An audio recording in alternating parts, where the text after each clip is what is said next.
اللهم صل على محمد وآل محمد. إن الحمد لله نحمده ونستعينه ونستغفره ونعوذ بالله من شرور أنفسنا ومن سيئات أعمالنا. Сөзсіз барлық мақтау Аллах Тағалаға тән. Аллах Тағаланы мақтаймыз. Алла Тағаладан жәрдем тілейміз. Күнәларымыз үшін кешірім сұраймыз. Сондай-ақ істеп қойған істеріміздің кесірлерінен, жан дүниеміздің жамандықтарынан Аллах Тағаладан сыйынамыз, пана тілейміз. Кімді Аллах Тағала тура жолға салса, оны адастырушы жоқ. Кімді адастырса, оны тура жолға салушы жоқ. Сондай-ақ серігі жоқ, жалғыз Алладан басқа тәңір жоқтығына куәлік етеміз, әрі Мұхаммед оның құлы, әрі елшісі екендігіне. Сондай-ақ пайғамбарымызға Аллах Тағаланың салауатын, сәлемін, рахым, берекелерін тілейміз. Ассаламу алейкум рахматуллахи ва баракату. Құрметті жамағат, Аллах Тағала баршамызға пайдалы білім нәсіп етсін.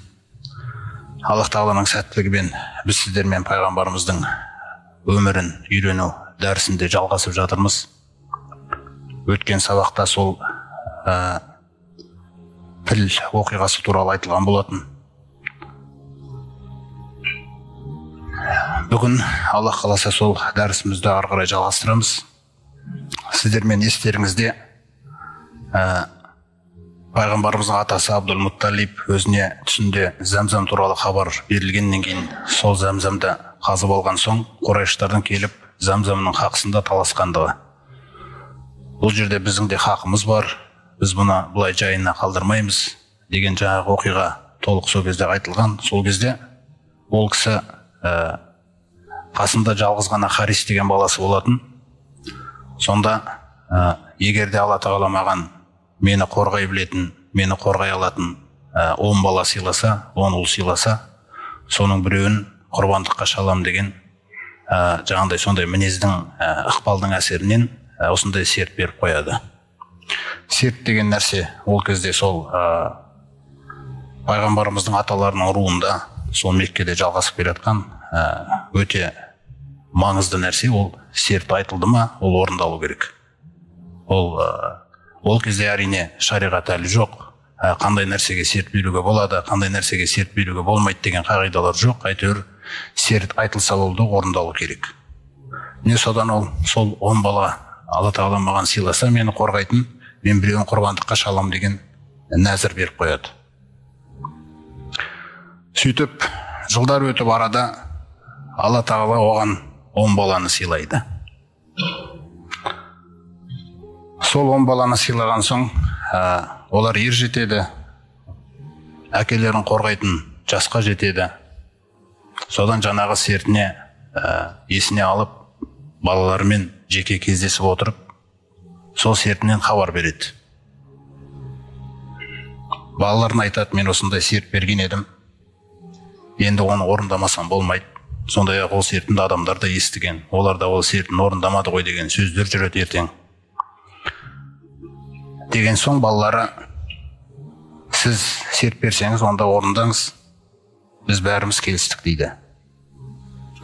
Сосын кімді құрбандыққа шалу тұрғысынан Абдул-Мутталиб сол кездегі өздеріндегі кеңінен тараған жаңағы рәсімдердің бірі жебелер салып, сол жебелерге жаңағы жазатын нәрселерді жазып, сол арқылы шығарып алу, сөйтіп анықтау.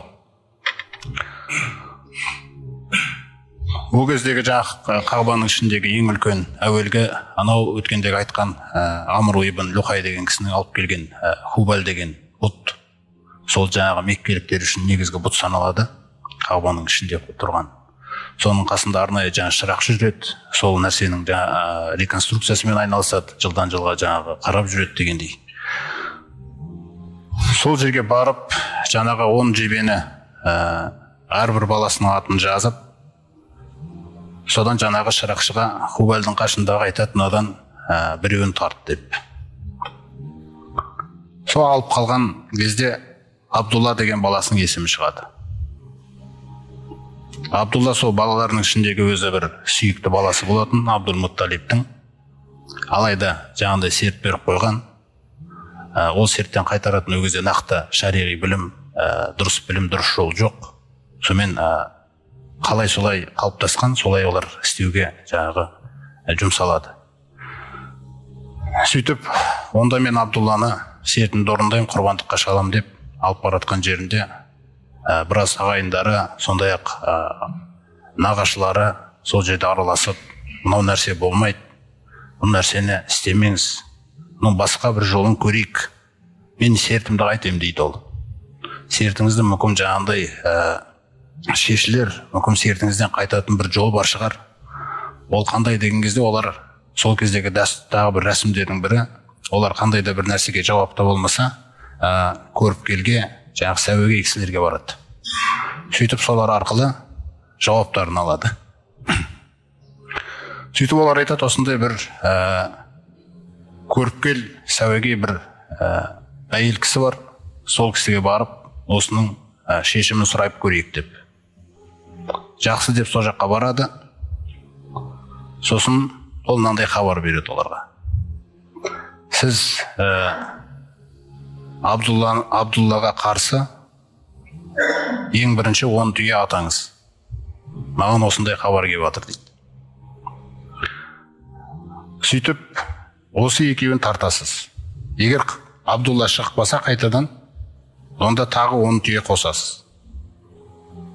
Осылайша түйе шыққанға дейін осылай істей бересіз дейді. Содан келіседі, сол нәрсені барып орындайды. Абдулла 10 түйе қояды, Абдулла шығады. 20 түйе қояды, Абдулла шығады. 30 түйе қояды, Абдулла шығады. 40 түйе қояды, Абдулла шығады. Осылайша жаңа 100-ге жеткенге дейін 100 түйе жаңағы қойылған кезде 100 түйе шығады. Сөйтіп міне бұл шешілді деп жаңағы Абдулланы құрбандыққа шалам деген серттің орны осы 100 түйемен төленеді. Сөйтіп 100 түйе шалынады. Сөйтіп таратылады. Бұл жерде де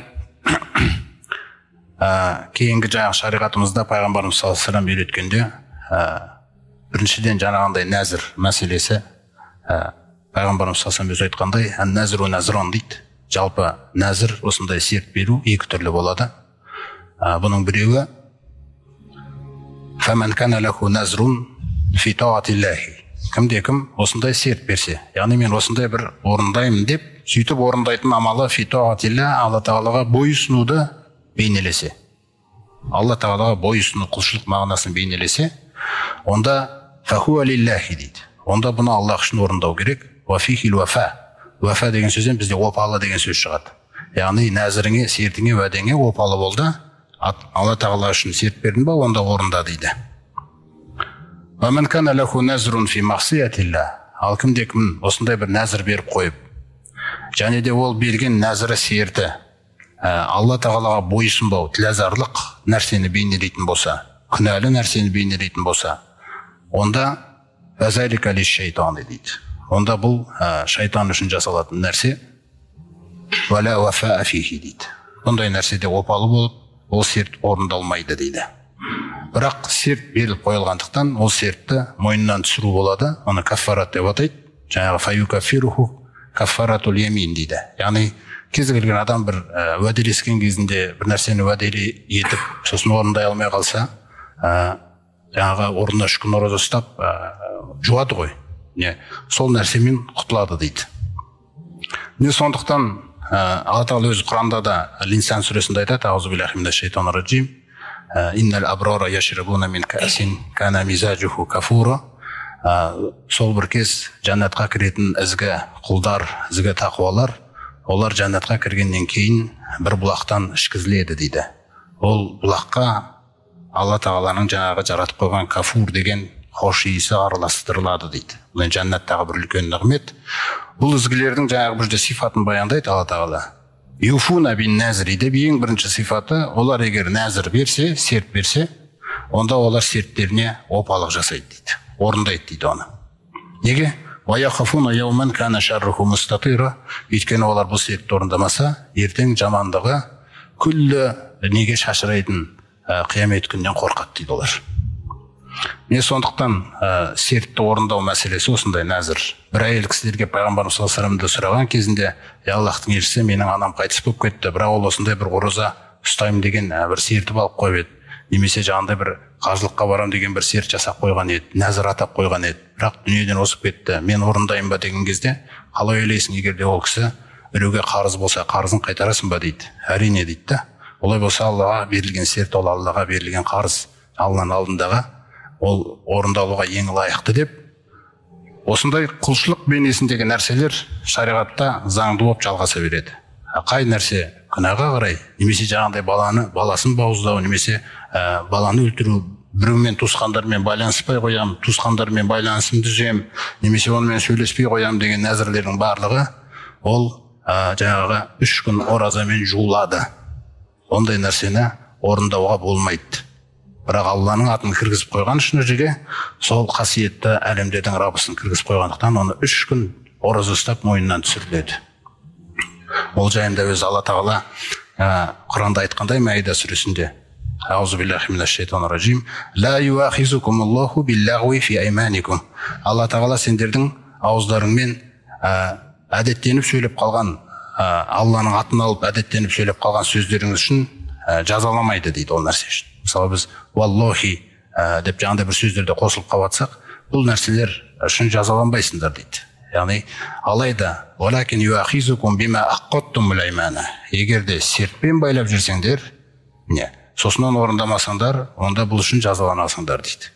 Сондықтан оны шешу үшін мойныңнан факаффаратуху, оның кафараты итғаму ашарата масакин, 10 міскінді тамақтандырасың. Ау кисуатуху, немесе оларды 10 міскінді киіндіресің. Мен аусатыма тұтғимун ахликум, өз отбасыларында жеп ішіп жүрген тамақтың ең ортаңғы көлемімен, орташа көлемімен деген. Ау тахриру рақаба, немесе бір құлды азат етесің дейді. Осылайша сол кездегі исламға дейінгі жаңағы жахилдік дәуірде әрбір істеліп атқан дұрыс емес істерді Алла Тағала жаңағындай кафаратының өзін жасатқан кезде оны пайдалы іске айналдыруды қалады. Не міскінді тамақтандырып, оның бойында жомарттық, мейірімділік деген сипат болып бастайды, немесе құл азат етеді. Құл азат ету арқылы құл иеленушілік жүйені жоюды қалады Алла Тағала.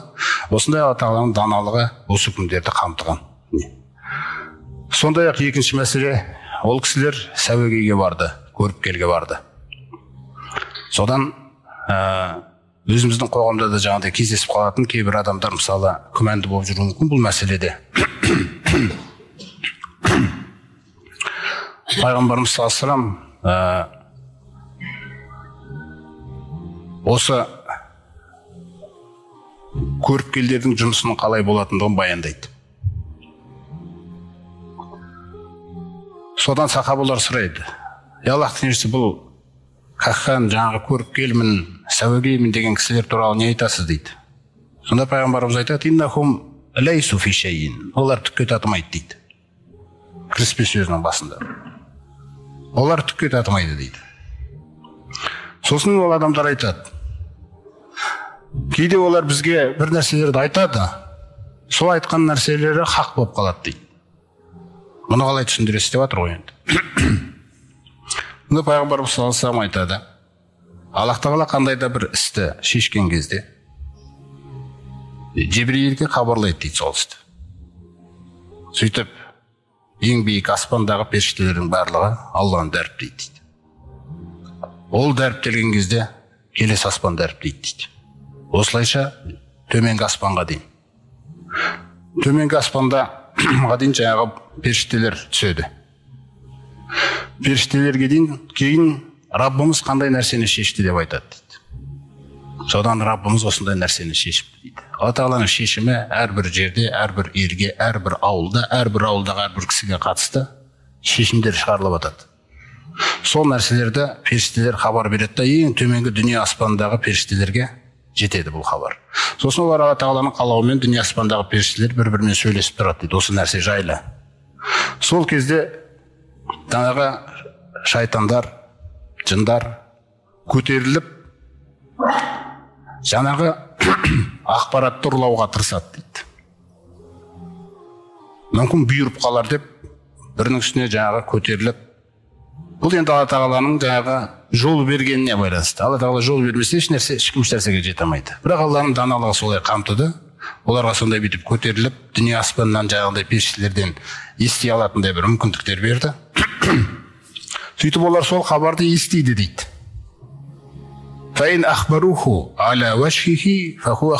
Егер де сол періштелерден естіген сөзді ғана жетсе, сол хақ дейді.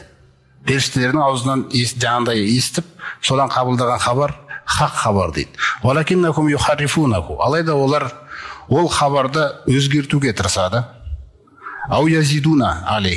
Тағы да 99 өтірікті қосады дейді оның ішіне.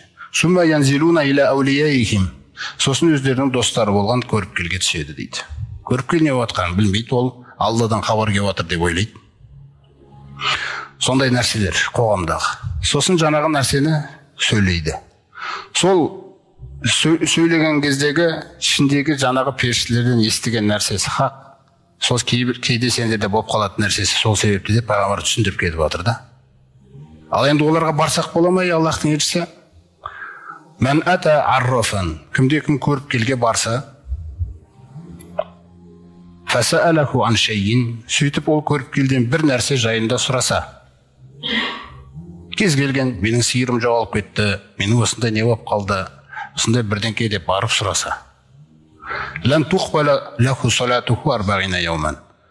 40 күн бойы намазы қабыл етілмейді дейді. Намаз парыздан түсті деп саналады, сауап жазылмайды дейді. 40 күндік сауап жазылмайды мүлде.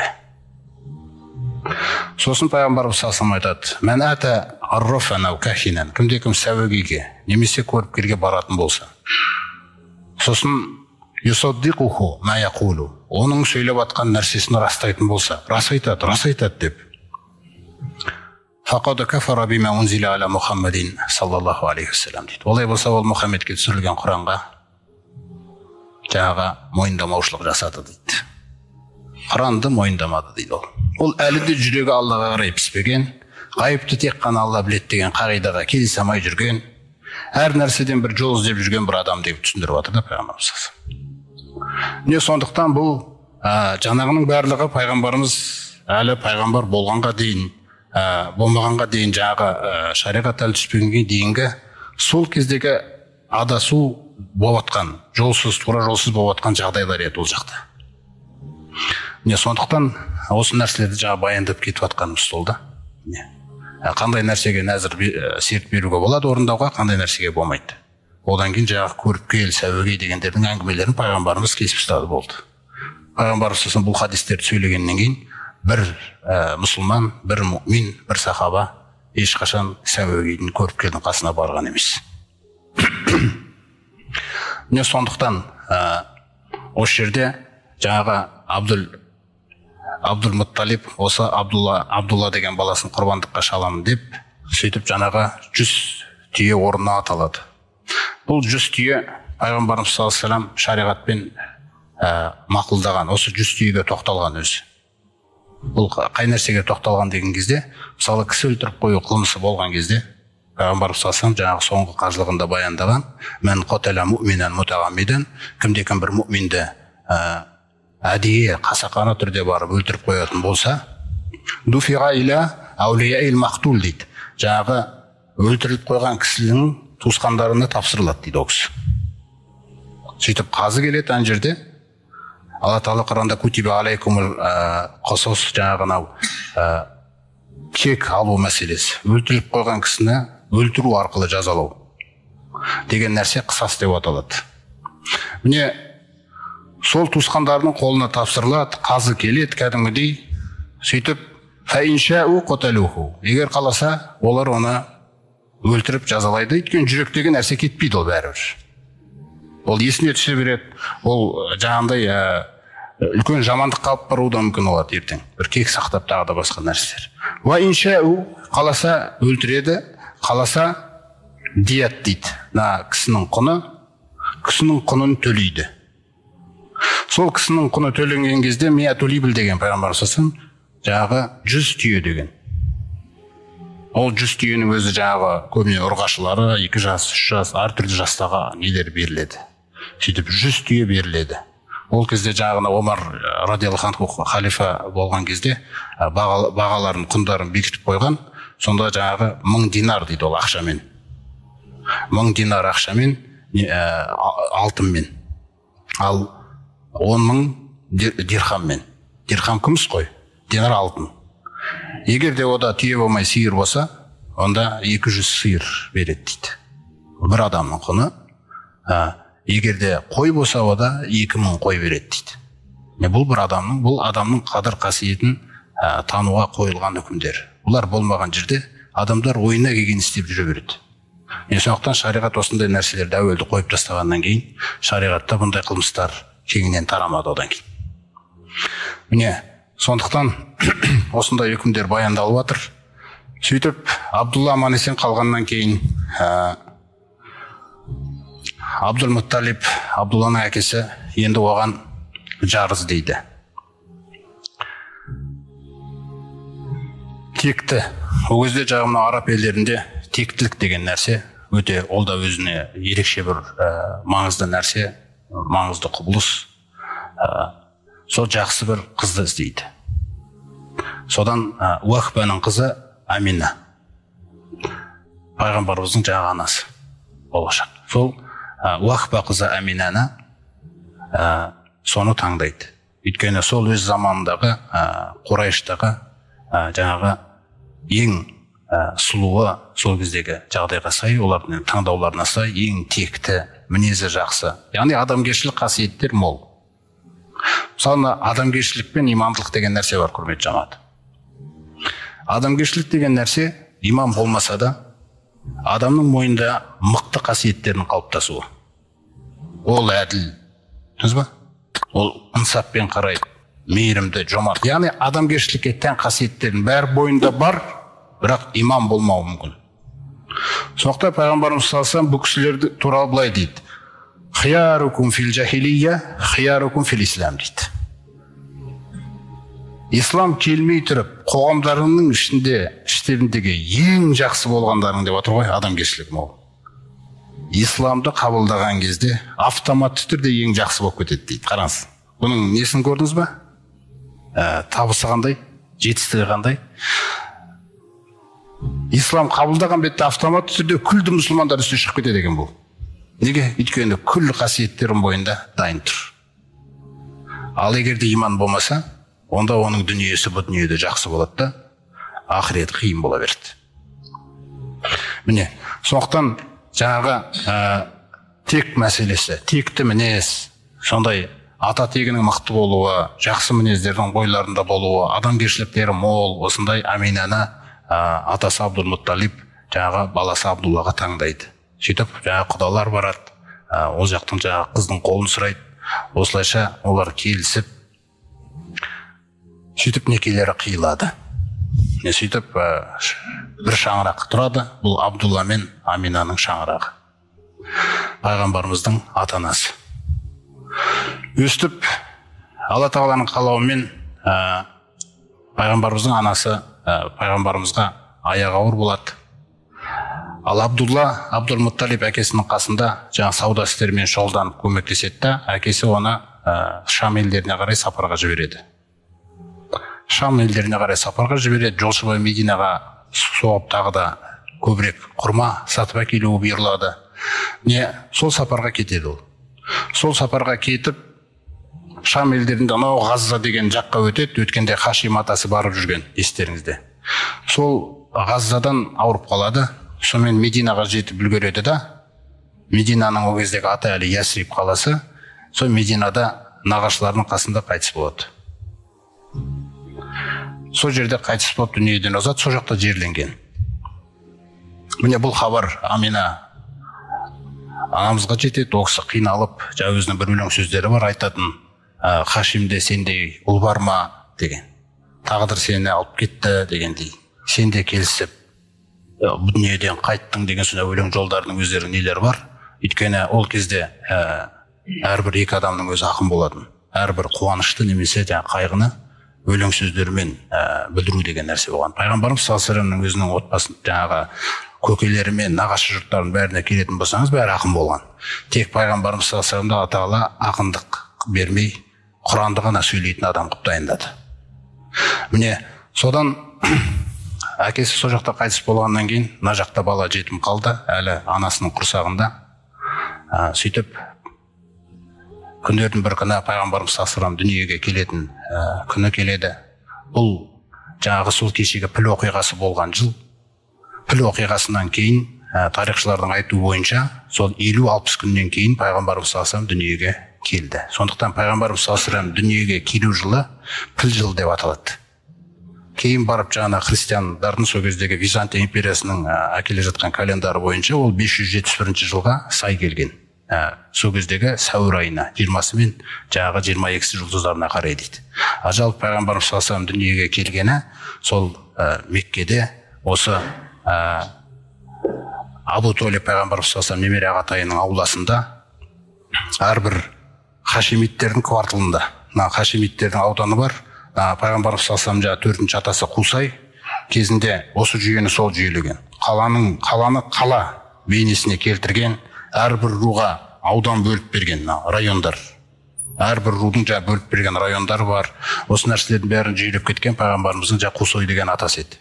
Міне сол кезден бастап жаңағы осы хашимиттердің өзінің бөлек ауданы. Сол ауданда Абу Талиб көкесінің ауласында осы жерде пайғамбарымыз саллаллаху алейхи вассалам дүниеге келген. Дүйсенбі күннің таңында деп келген, тарих кітаптарында Рабиғул Ауал айының 12-ші жұлдызында деп. Жалпы сол 9 не 12 осы екі жұлдыздың осы күндердің арасында деп, кейін ғұламалар 12 деген жұлдызға қарай ықпалдық берген, басымдылық берген. Пайғамбарымыз саллаллаху алейхи вассалам дүниеге келген күн осындай күн, құрметті жамағат. Бұл енді шындап келген кезде бұл сәбидің дүниеге келуі көпшілік адамдарға ол кезде қандай, кімнің дүниеге келгені сондай білінбеген еді. Алайда Алла тағаланың күллі елшілердің тізбегін тәмамдаған елшілердің соңғысы дүниеге келді. Бұл елшімен Алла тағала әлемді өзгертуді қалады. Бұл әлі сәби еді. Бірақ Алла тағала осы пайғамбарымыз дүниеге келгеннің өзінде де бір нышандарды берді. Амина анасы айтады, мен оны жаңағы босанған кезде мен жарық көрдім дейді. Адаат Қусура Бусра мен Арды Шам, анау Шам елдеріндегі жаңағы жарық шыққан кезде Шам елдерінде Бусра деген қала бар. Бусра Византиялық империяның сол кездегі жаңағы орталығы болатын, рухани орталығы. Көбінесе сол жақтағы арабтар солардың қарамағында болатын. Міне сол Бусра деген қалаға дейін жаңағы жарық жетіп, ана қаланы кәдімгідей көрген ғой, ана қаланы жаңағы сарайларды.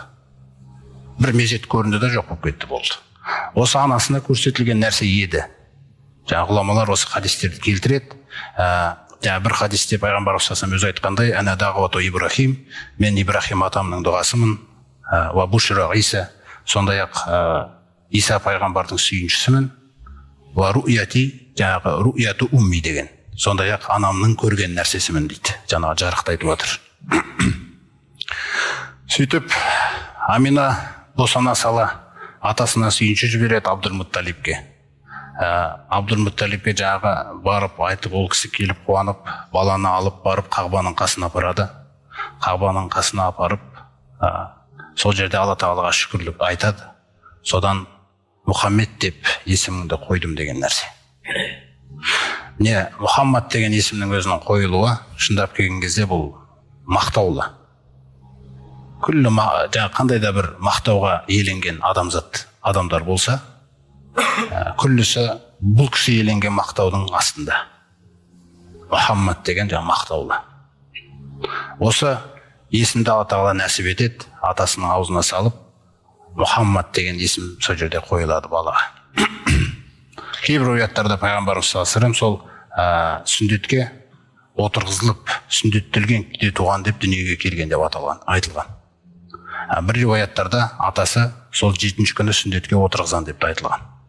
Жалпы ғұламалардың басым көпшілігі кейінгі неде сол пайғамбарымыз дүниеге сүндеттеліп келген деген нәрсеге тоқтаған. Міне сөйтіп бұның барлығы бір болып жатқан нышандар болған.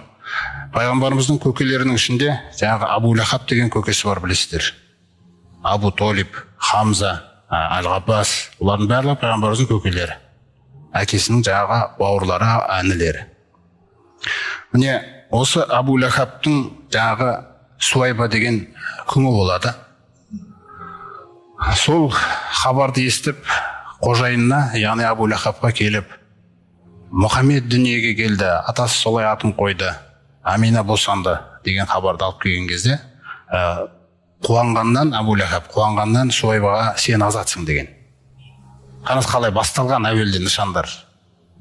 Сен азатсың деген да оған.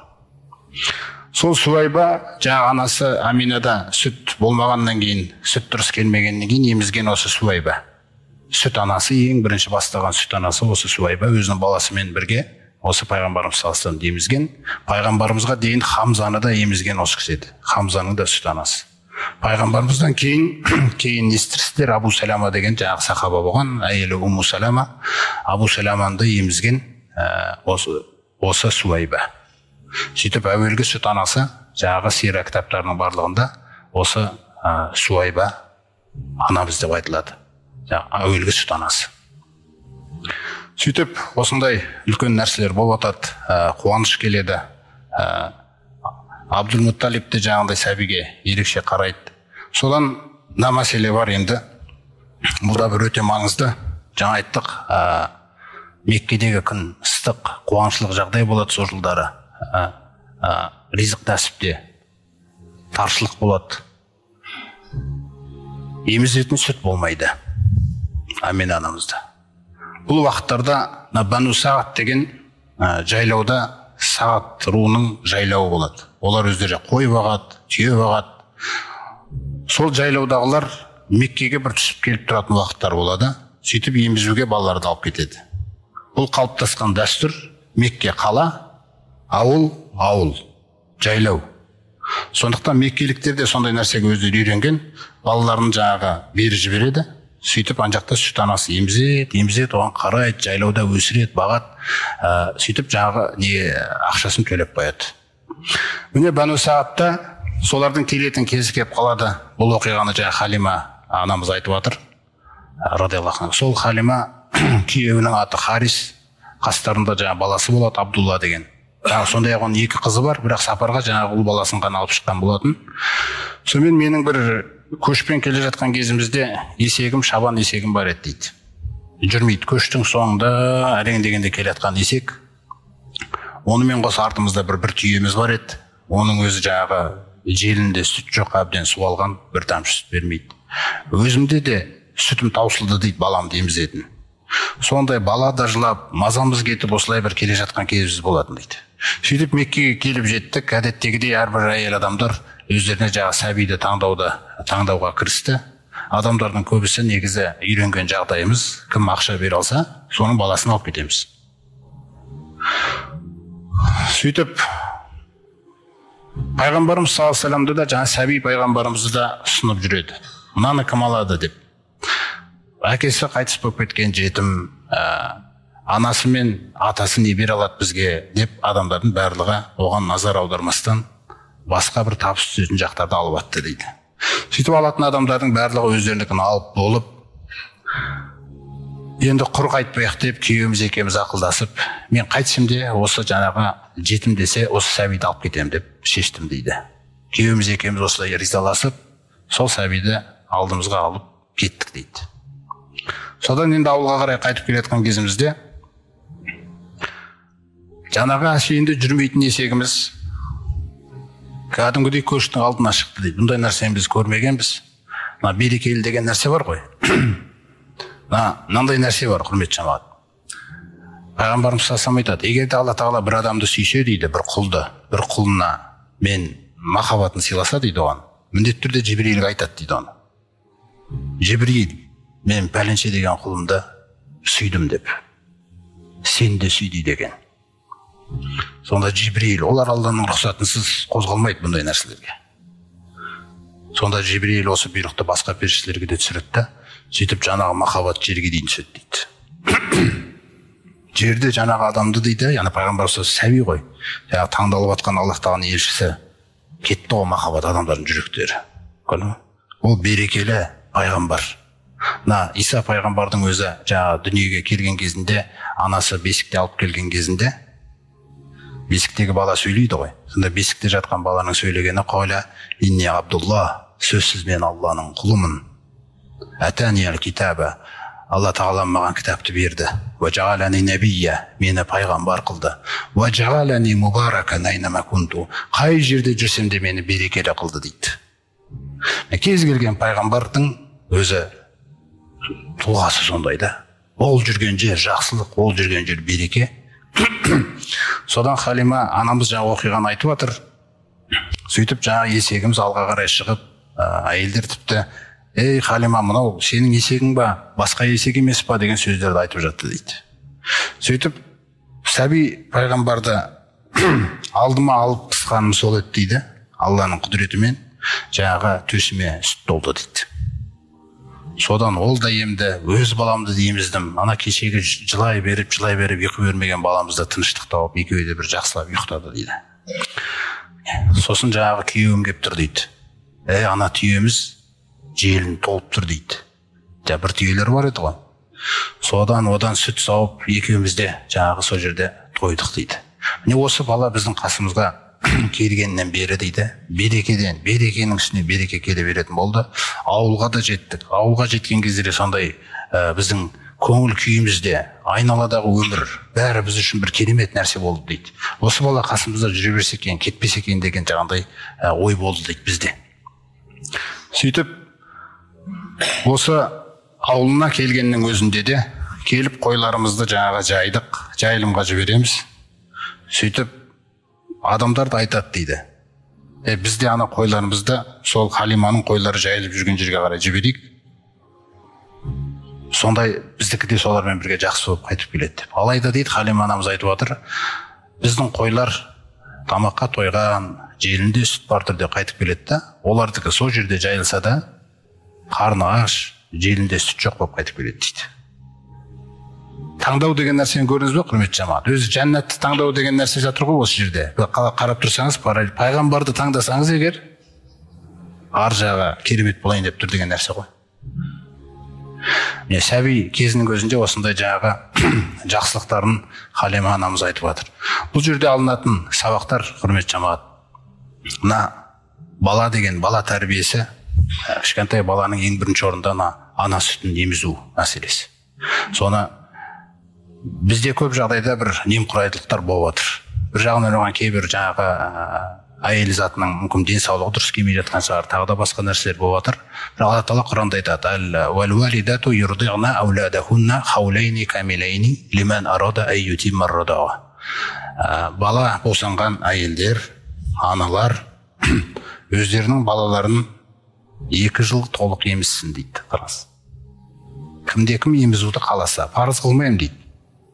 Бірақ мен айтып тұрмын ғой деп жатыр Алла Тағала. Көрдіңіз бе? Парыз қылмайтындығы кім қаласа деді. Бірақ енді мұсылман Алла қалағаннан басқаны қалай ма? Бұл да бір тәрбиенің бір түрі да. Өзі жақсы көрген істі жақсы көруге шақыру. 2 жыл толық емізу керек дейді. Мысалы, жаңа Лұқман сүресінде Алла Тағала айтады: "Вассайнал инсана бивалидейхи", біз балаға ата-анасын құрметтесін, жақсылық жасасын деп кәдімгі өсиетті парыз қылғанбыз. Хамалатху уммуху вахнан ала вахн, анасы оны қиналу үстіне, әлсіреу үстіне әлсіздікпен көтереді. Ва фисолуху фи амайн деп тағы қосып қояды. Емшектен 2 жылда айырады деп. Ана сүтінің ему мәселесі. Ананың сүті баламен бірге болып жатқан нәрсе. Мысалы, бүгінгі сәбидің бүгінгі күні бұл өсіп келе жатқан бала ғой. Ертеңгі күніне оған басқа өзгеше керек дәрумендер ішінде. Бүрсігіні тағы басқаша керек ол. Ананың сүті күніге өзгеріп отырады. Күніге өзгеріп отырады оған. Бұл егер толық 2 жыл емізілетін болса, иммунитет деген нәрсе мықты болады. Бізде көбінесе бұл нәрседен біз шығарамыз, пачкадағы сүтті береміз. пачкадағы сүт ол просто қарынды толтыратын нәрсе, баланы аш қылмайды, бірақ ол оның күллі биологиясына, психологиясына ол ештеңе бере алмайды. Ол құр қарын тойдыратын нәрсе асылы. Түр бала аштан өліп қалмайды, ризық деген нәрсе да. Бірақ ана сүті деген нәрсе ол бөлек. Оның орны бөлек болғаннан кейін Алла Тағала оны Құранда 2 жыл деп жатыр да. Сол 2 жыл деген нәрсенің өзінде ар жағында жатыр. Ана асығып баланы үстісіне ете тұрмаңдар, мына қарабаңдар дейді мына жаққа. Мынау сүтін толық емсін, мынаның сүтін бұзып жібермеңдер ертең дегендей нәрсеге дейін ата-анаға ақыл көрсетіліп жатыр да бұл жерде. Сондықтан анасының сүті таусылып қалған болса, не істеді олар? Сүт анаға берді. Пайғамбарымыз саллаллаху алейхи вассалам Суайба емізді, одан кейін Халима анамыз алып кетті емізді. 2 жыл толық емізді ол кісі оны. Не? 2 жыл ананың сүтін қақысы Пайғамбарымыз саллаллаху алейхи вассаламға берілді. Тәрбие, Алла Тағаланың тәрбиесі ғой, толық сақтап тәрбиелеп жатқан, қамқорлығын алып жатқан да. Екінші ол баланың ауылды жерде өсуі, ауылды жерде өскен бала қарап тұрсаңыз жаңағыдай бүкіл кеңістікті көреді ол. Күн шыққан кезде күн де оныкі да, күннің батқанын да көреді. Жұлдыздың күллісі көрінеді түнде. Қаладағындай жарықтар, нелер, мысалы шамдар көрсетпейді жұлдызды дұрыс. Ауа таза, төбе, тау төбелердің етегі, жайлау, мал жайылып жүрген жерде. Сосын баланың кішкентай күннен, бала мана шелекті әпере саш, бала мана түйені тұсай саш.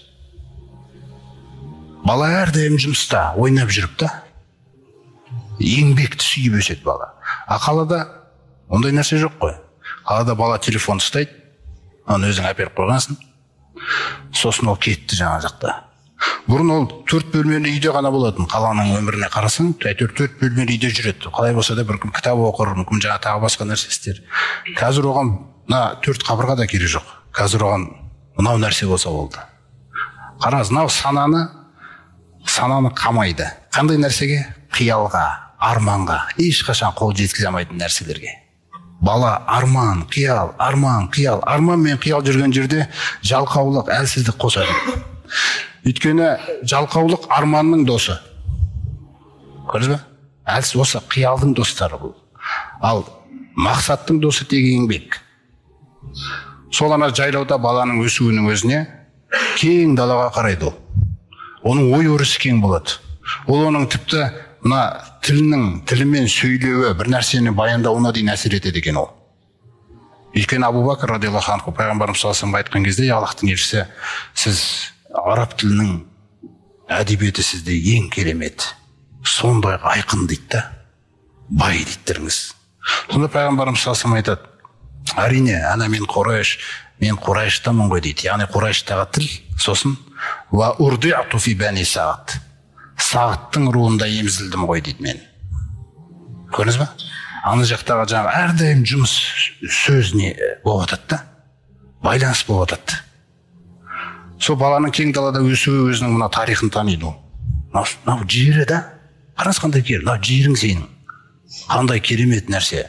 Ой өріс, алыстағы бүркітті көреді ұшып баратқан мысалы. Күллі нәрсені көреді. Ал қаладағы нәрсеге қарасаңыз, ондай нәрсе жоқ. Қамалу қалада күллі нәрсе. Тіпті ойдың өзі қамалғанда бір нәрсеге қарай. Сосын ауылды жерлерде, далалы жерлерде инфекцион аурулар болмайды. Қалада көп болады. Сосын жаңағы ауа райының өзінің тазалығы. О жақта ауа райы әрдайым таза. Қалада ауа райы әрдайым таза емес. Әйтеуір Алла Тағала бізді әр нәрсеге бейімдеп жаратқаннан кейін, адам баласы тіпті заводтың ішінде жүре бересің, ажалың келгенше. Өйткені ол бізді солай бейімдеп жаратып тастаған. Күллі нәрсеге төзімді болсын, не болсын дегендей мәселе. Бірақ бала ертең каникул шыққан кезде, мына сабақтары біткен кезде демалыстарда балаларыңызды бәрін жайлауға апарыңыз, туысқандарыңызға. Жүрсін сол жақта, жылқының қасында жүрсін, қойдың қасында жүрсін, киіз үйдің қасында жүрсін. Солай танып оған даласын, солай танып оған Алла Тағаланың жаратқан күллі нәрселерінде. Осы нәрсені бізге осы пайдаларды беріп жатыр да бұл оқиға. Содан 2 жасқа 2 жыл бойы емізеді. Сөйтіп Пайғамбарымыз саллаллаху алейхи вассалам, сол Халима анамыздың жаңағы Абдулла деген баласы бар, Аниса деген қызы бар, Жузама деген қызы бар, тағы да басқа балалар, барлығы бір ойнап жүрген кез болады. Сол ойнап жүрген кезде пайғамбарымыз саллаллаху алейхи вассаламға Алла тағала сол сәби күнінен мына рухани тазару деген нәрсе, тазарту деген нәрсе. Кішкентай күннен жаңа баланы Жибрил мен Микаил періштені жібереді екеуін. Сөйтіп екеуі келіп пайғамбар саллаллаху алейхи вассалам жатқызады ғой жерге, сәбиді. Мені жатқыз дейді, өзі айтады. Сол мағыналары жаңа жатқызу мәселесі. Ана қасындағы балалар Халима анамызға жүгіріп, оған бір нәрсе болды, Мұхаммед құлап қалды дегендей жағдайларға барып.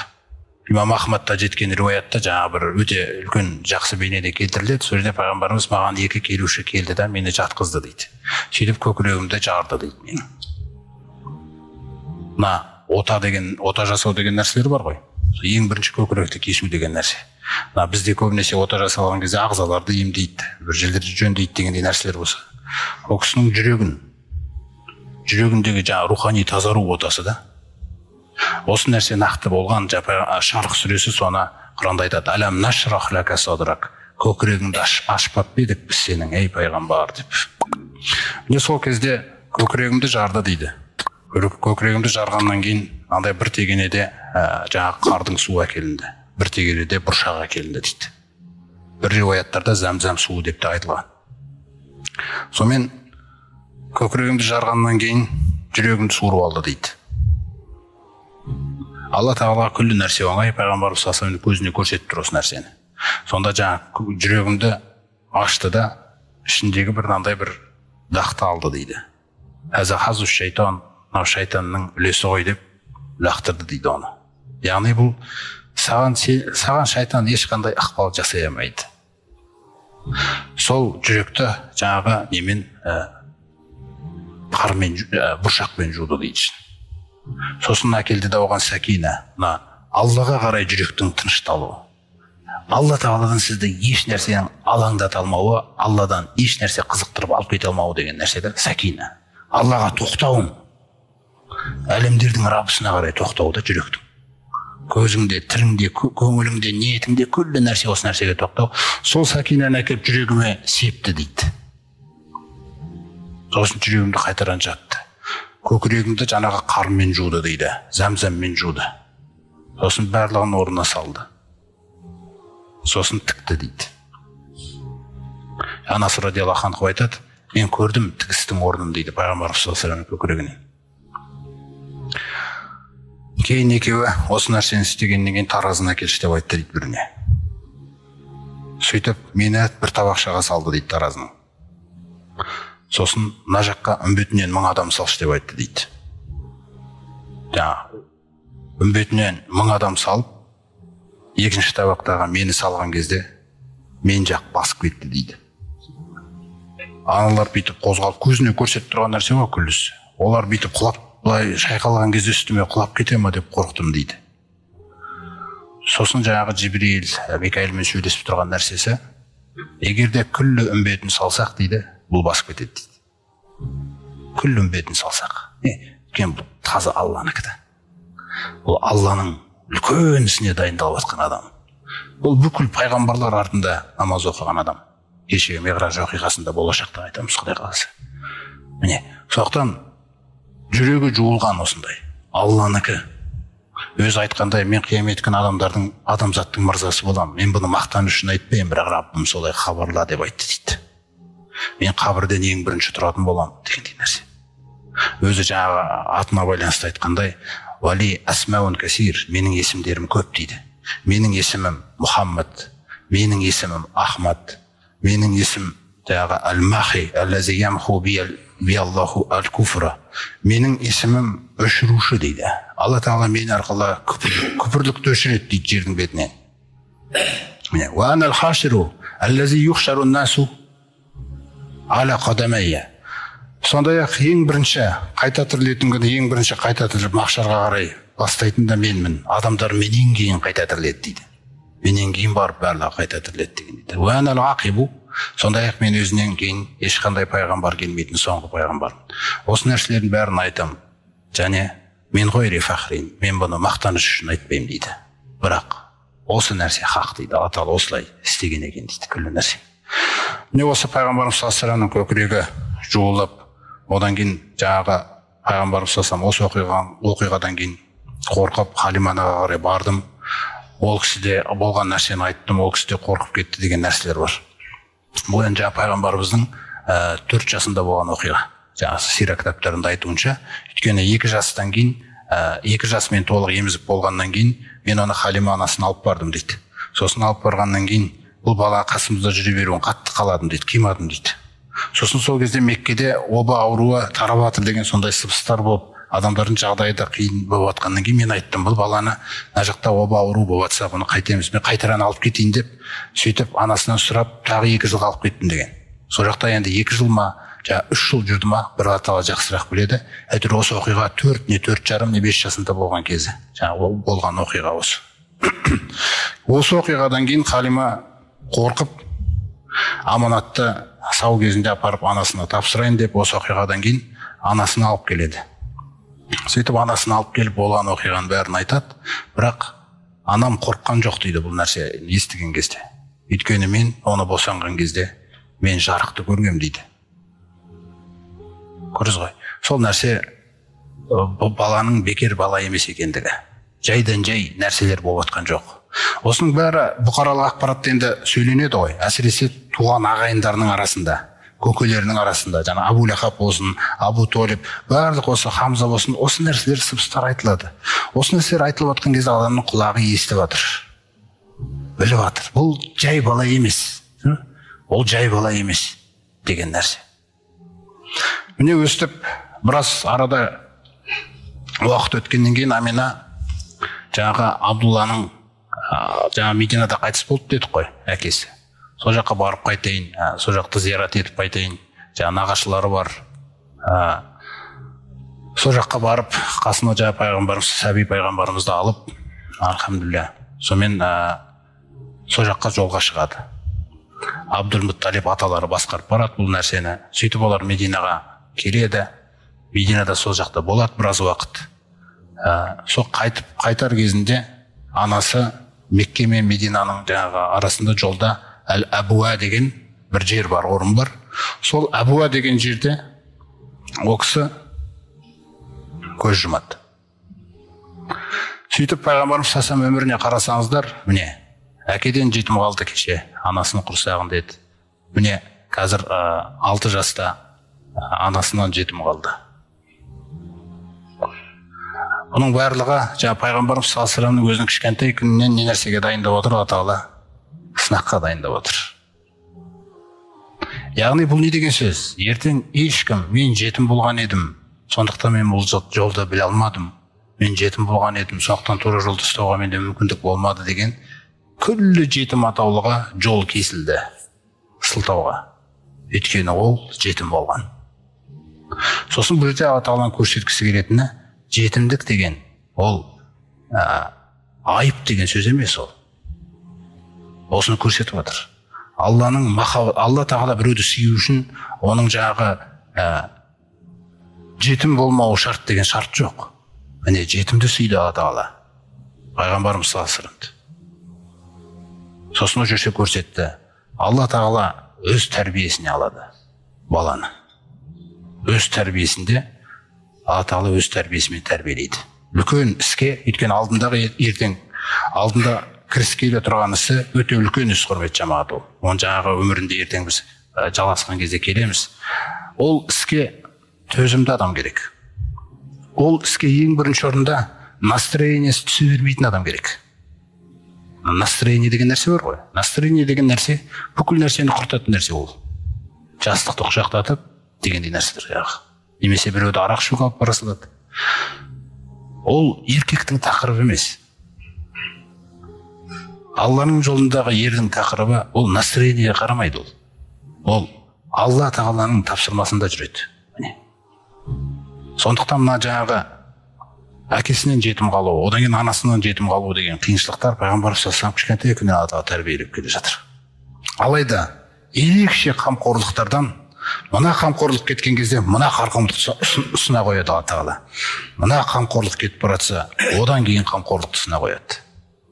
Міне осылайша жаңа пайғамбарымыз саллаллаху алейхи вассалам анасы қайтыс болғаннан кейін ол кісі Абдул-Мутталиб атасының жаңағы толық қамқорлығына өтіп, Абдул-Мутталибті мысалы ол үлкен беделді адам, сол кездегі Меккенің жаңағы Қабаның қасында бір кілем жайып бүйтіп отырған кезінде де ешқашан балалары алдында отырмайды, бүйтіп анандай жерде отырады балалар. Мұхаммед пайғамбарды бағана айттық қой, Алла біреуді сүйсе, Жебірейілді сүйеді, одан кейін жаңағы сүйгізіп қояды. Соны жаңағы пайғамбар салыстырам сәбиді алдында отырғызады. Өйтіп ешбір баласын отырғызбаған дейді тарихшылар. Бірақ оны отырғызады. Іздейді, бұл қайда кетіп қалды деп. Bir күні Абдул-Мутталибтің бір түйелері жаңағы жоғалтып алады да, сонымен әйтеуір пайғамбарымыз жаңа көзіне түсіп қалғаннан кейін, әй Мұхаммед, барып ана түйелерімді қарап берші, жоғалып кетті деп айтып қалған. Пайғамбар сосын тапсырманы орындауға кетеді. Содан 1 сағат, 2 сағат, 3 сағат, 4 сағат, 5 сағат жоқ пайғамбар салыстырып. Жүрегі соғады. Қорқынышты болып, Қабаның қасына келіп, «Я Алла, Мұхаммедімді қайтара көр, қол абысымды қайтара көр» деп жаңағыдай дұғаларын жасап, сөйтіп Қабаның қасында неткенде, кешке жақын пайғамбарымыз салыстырып жаңағы түйелерді айдап келе жатыр екен. Міне. Сонда соны келген бетте жаңа құшақтап, сүйіп, енді ешқашан сені өзімнен алыстататын тапсырмаға жібермеймін деп, сондай жаңағы серт байлауға дейін барған. Бұл серт беріліп жатқан, бұл сөз, бұл сезімдер қайдан келіп жатыр? Біз кейде ойлаймыз ғой, адамның өзінің бойынан ғана келе береді деп. Ешбір істі Алласыз тек адаммен байланыстыруға болмайды, құрметті жамағат. Мысалы, ол туысқаны болса да, ол атасы болса да, өйткені неге Абу Лахаб, ол туысқандық қана бір жерде себеп болса, неге Абу Лахаб сөйтіп құшақтамады оны? Кейін неге қарсы шықты дегендей мәселе. Сондықтан күллі нәрсе Алланың мүлкі. Мысалы қараңыздар, Абу Салама мен Умму Салама Алла Тағала тарапынан күллі мұсылмандарға Мединаға хижрат жасаңдар деп бұйырған кезде, хижрат парыз болған кезде, бірінен соң бір сахабалар көшіп кетіп жатады. Сөйтіп Абу Салама мен Умму Салама, жаңағы кішкентай балалары бар, екеуі де көшуге бел байлап, сөйтіп жаңағы әйелін отырғызып, Абу Салама алдына баланы отырғызып, сөйтіп жиналып кетіп баратқан кезде, әйелінің жаңағы төркіні толық келіп, сол жақтың жаңағы көкелері жүгіріп келіп, сен енді Абу Салама кеткің келсе кете бер, сен бізге тек жаңағы күйеу боласың. Кетем десең жолың ашық сенің, бара бер. Бірақ мынау әйелің біздік, оны бермейміз біз. Сол жерде мені де сол жерде жаңағы жұлып түсіреді. Одан кейін баламды алып алады. Бұл кезде Абу Саламаның жұрты келеді, жігіттің жұрты келеді енді. Олар келіп, қыздарымды асыңдар ала беріңдер, ана баланы біздікі деп тартқан кезде қолы шығып кетті дейді баланы. Сол қолы шығып кетіп, осындай жағдайда болып, әйтеуір Абу Салама сөйтіп кетті. Мен бір жыл бойы мен таңертең жаңағы далаға шығып кетемін дейді, таң намазынан кейін. Сонымен кешке дейін жылаумен боламын дейді. Не балам жоқ, не күйеуім жоқ, осындай жағдай. Сосын әйтеуір бір туысқан өтіп баратып, ана бейшара әйелді жылатып қойғандарың не? Алланың ісі. Біреу сөйлетеді. Ананы жылатып қойғандарың не? Обал ғой ана. Күйеуі бар, баласы бар. Бізде енді әйелдің оны күйеуі қай жақта болса, сол жақта емес пе? Соқтан аны жіберіңдер деп, барлығы сол жерде расында да деген ойға келе қап. Сөйтіп Умму Саламаға жаңа түйені дайындап, баланы қолына беріп, барсаң бара бер деп жібереді. Жалғыз өзім жолға шықтым дейді Умму Салама. Мен осы жерде қазір қызығы осы жерде болады. Жалғыз өзім түйенің үстінде алдында жаңа балам өстіп келе жатырмын. Алла Тағалаға тәуекел етіп, сөйтіп алдымыздан бір Усман деген кісі шығады дейді. Үлкен кісі. Сосын, қызым-ау, қай жаққа барасың жалғыз өзің деп. Мединаға, күйеуім сол жақта еді деп айттым дейді. Мына әйел адамды сонша қашықтық жерге, Меккеден Мединаға дейін қанша, бір 500 шақырымдай дейік, өзіңіз ойлаңыз. Мен мына ар-жұрданым жібере алмайды сізді жалғыз деп айтты дейді. түйенің тізгінін ұстайды, сөйтіп келе жатыр дейді. Сөйтіп бір тоқтайтын уақыт келді, сөйлеген жоқ дейді мүлде маған, қараңыз. Тоқтайтын кезде түйені шөктірді, анау жаққа қарай кетті дейді. Мен бұндай әдепті көрген емес едім дейді. Бұндай әдепті кісіні көрген емес едім дейді. Түйеден түсіп, мен де өзім жайғасып, азықтанып, сөйтіп демалып болғаннан кейін біраз уақыттан ол түйені алып кетті да бір ағашқа байлап қойды дейді. Сөйтіп жолға қайтадан шығатын кезімізде түйені әкеп жаңа жерге қойып, шөктіріп, былай кетіп қалды дейді. Сосын мен түйеге отырып, ол тұрғызып осылай жүреді. Осылайша Мединаға, Куба деген жер Мединаға жақын жерде. Соған жеткенге дейін әні көріп тұрсың ба? Әні күйеуің анау тарапта. Ал енді Алланың берекесімен бара ғой деп айтты дейді. Бұл кезде әлі жаңағы мұсылманшылықты қабылдамаған кез өксің. Оны ескеріңіз. Әлі мұсылманшылықты қабылдамаған кез 500 шақырым жерге не үшін адам қараңыз қандай нәрсе? Адамның бойындағы жаңағы Алла Тағала пайдаланады. Кез келген, мысалы. Сізге біреудің көмегі керек болса, мысалы, Тағала оны сізге пайдаланады, ол адамның көмегін сізге алып келіп көмектестіреді деген нәрсе. Ешбір істі адамның өзімен байланыстырып шектеу қамаңыз. Шүкірсіз болып қаламыз ол мәселеде. Раббым ғой бұны алып келген деңіз. Раббым ғой деген нәрсені әр жерде болу керек. Сонда мен бұндай адамды көрген жоқпын. Жол бойы менімен сөйлеспеді де, бөтен әйел деп әйелге. Бұл қандай? Сол кездегі халықтың ішінде жақсы адамдар бар. Адамгершілік шын мәнінде мол болып тұрған. Қазір егер міне пайғамбарымызға куәлік беріп дінді қабылдай қойса, автоматты түрде басқалардан озып кетейін деп тұр. Міне осындай жағдай сияқты пайғамбарымыз саллаллаху алейхи ва саллям анасы қайтыс болғаннан кейін Абдул-Мутталибтің қолына тәрбиесіне өтеді. Содан Абдул-Мутталиб оны шама келгенше қамқорлығына алады. Сөйтіп 8 жасқа келген кезде атасы да қайтыс болады. Сөйтіп атасы жаңағы дүниеден озайындап жатқан кезде балаларының ішіндегі ол жерде де білет Абу Талибті шақырып алады. Күллі балаларының ішінен Абу Талибті шақырып алады да Абу Талиб айтады: сенің қолыңа берем дейді, Мұхаммедке ие бол дейді. Қамқор бол осы балаға. Яғни Абу Талиб пайғамбарымыз саллаллаху алейхи ва саллям өзінің қолына алғаннан кейін ол да оған енді күллі жақсылығын салады. Бізге енді тарихта жалпы пайғамбарымыздың өмірбаянында белгілі, Абу Талиб пайғамбарымыздың көкесі Абу Талибтің иман келтірмей өмірден өтіп кеткені. Алайда сол пайғамбарымыз саллаллаху алейхи ва саллям уайымдаған нәрсені уайымдайды, соған қиналады, сол қуанған нәрсеге қуанады. Яғни күллі өзін салды да ол кісінің жолына. Қандай көмектер керек, құтқару керек па, көмектесу керек па, осы нәрседе жаңағы 8 жасынан бастап ол кісі осында қызметін болды, осы қызметті атқарды толық. Пайғамбарымыз саллаллаху алейхи ва саллямға кәдімгі жанымен, тәнімен көмектесті осы нәрседе.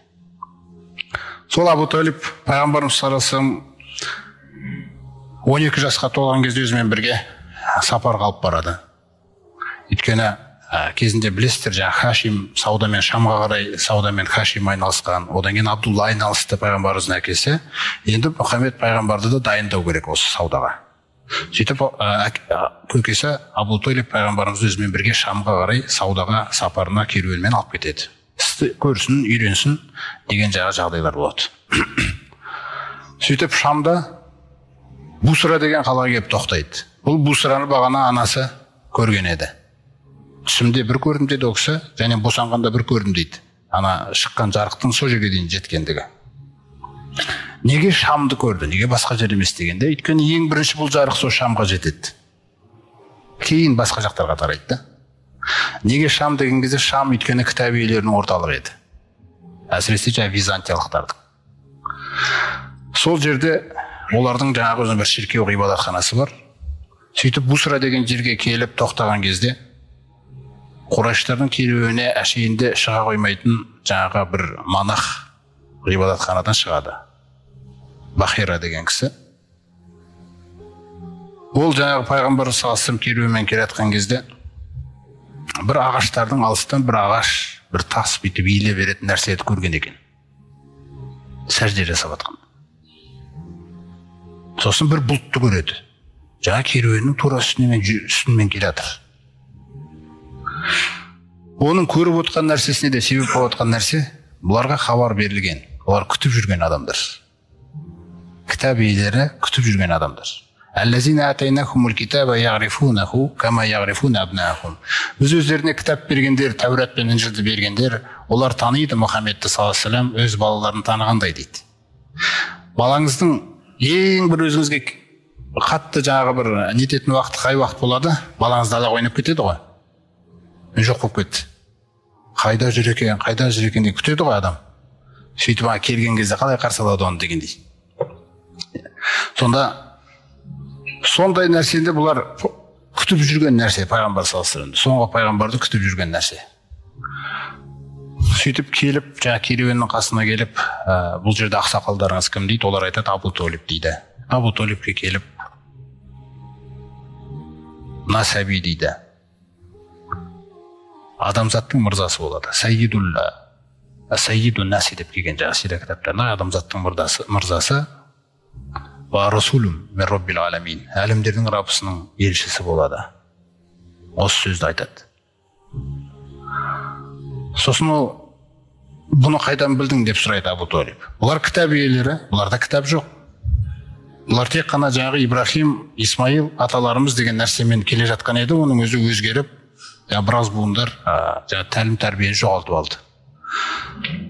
Соны айтады, бұл біздің кітаптарымызда бар.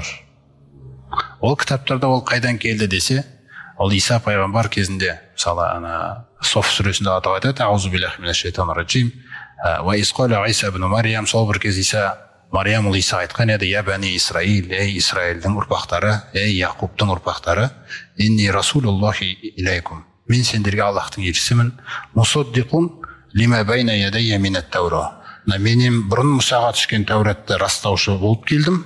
Бірінші міндетім менің. Осы Тәуратмен жаңа Інжілді жұмыс істетеміз. Тәураттағы көптеген жағы үкімдерді өзгертеміз, Інжілдегі аталған түсірген үкімдер арқылы. Осы уа мубашширон. Сондай-ақ мен сүйіншілеп келдім дейді. Нені? Bir расулин, яғни бір елшімен сүйіншілеп атыр мен. Менен кейін елші келеді. Мен бағды исмуху Ахмад деп атына дейін атады. Есімі оның Ахмад болады деп.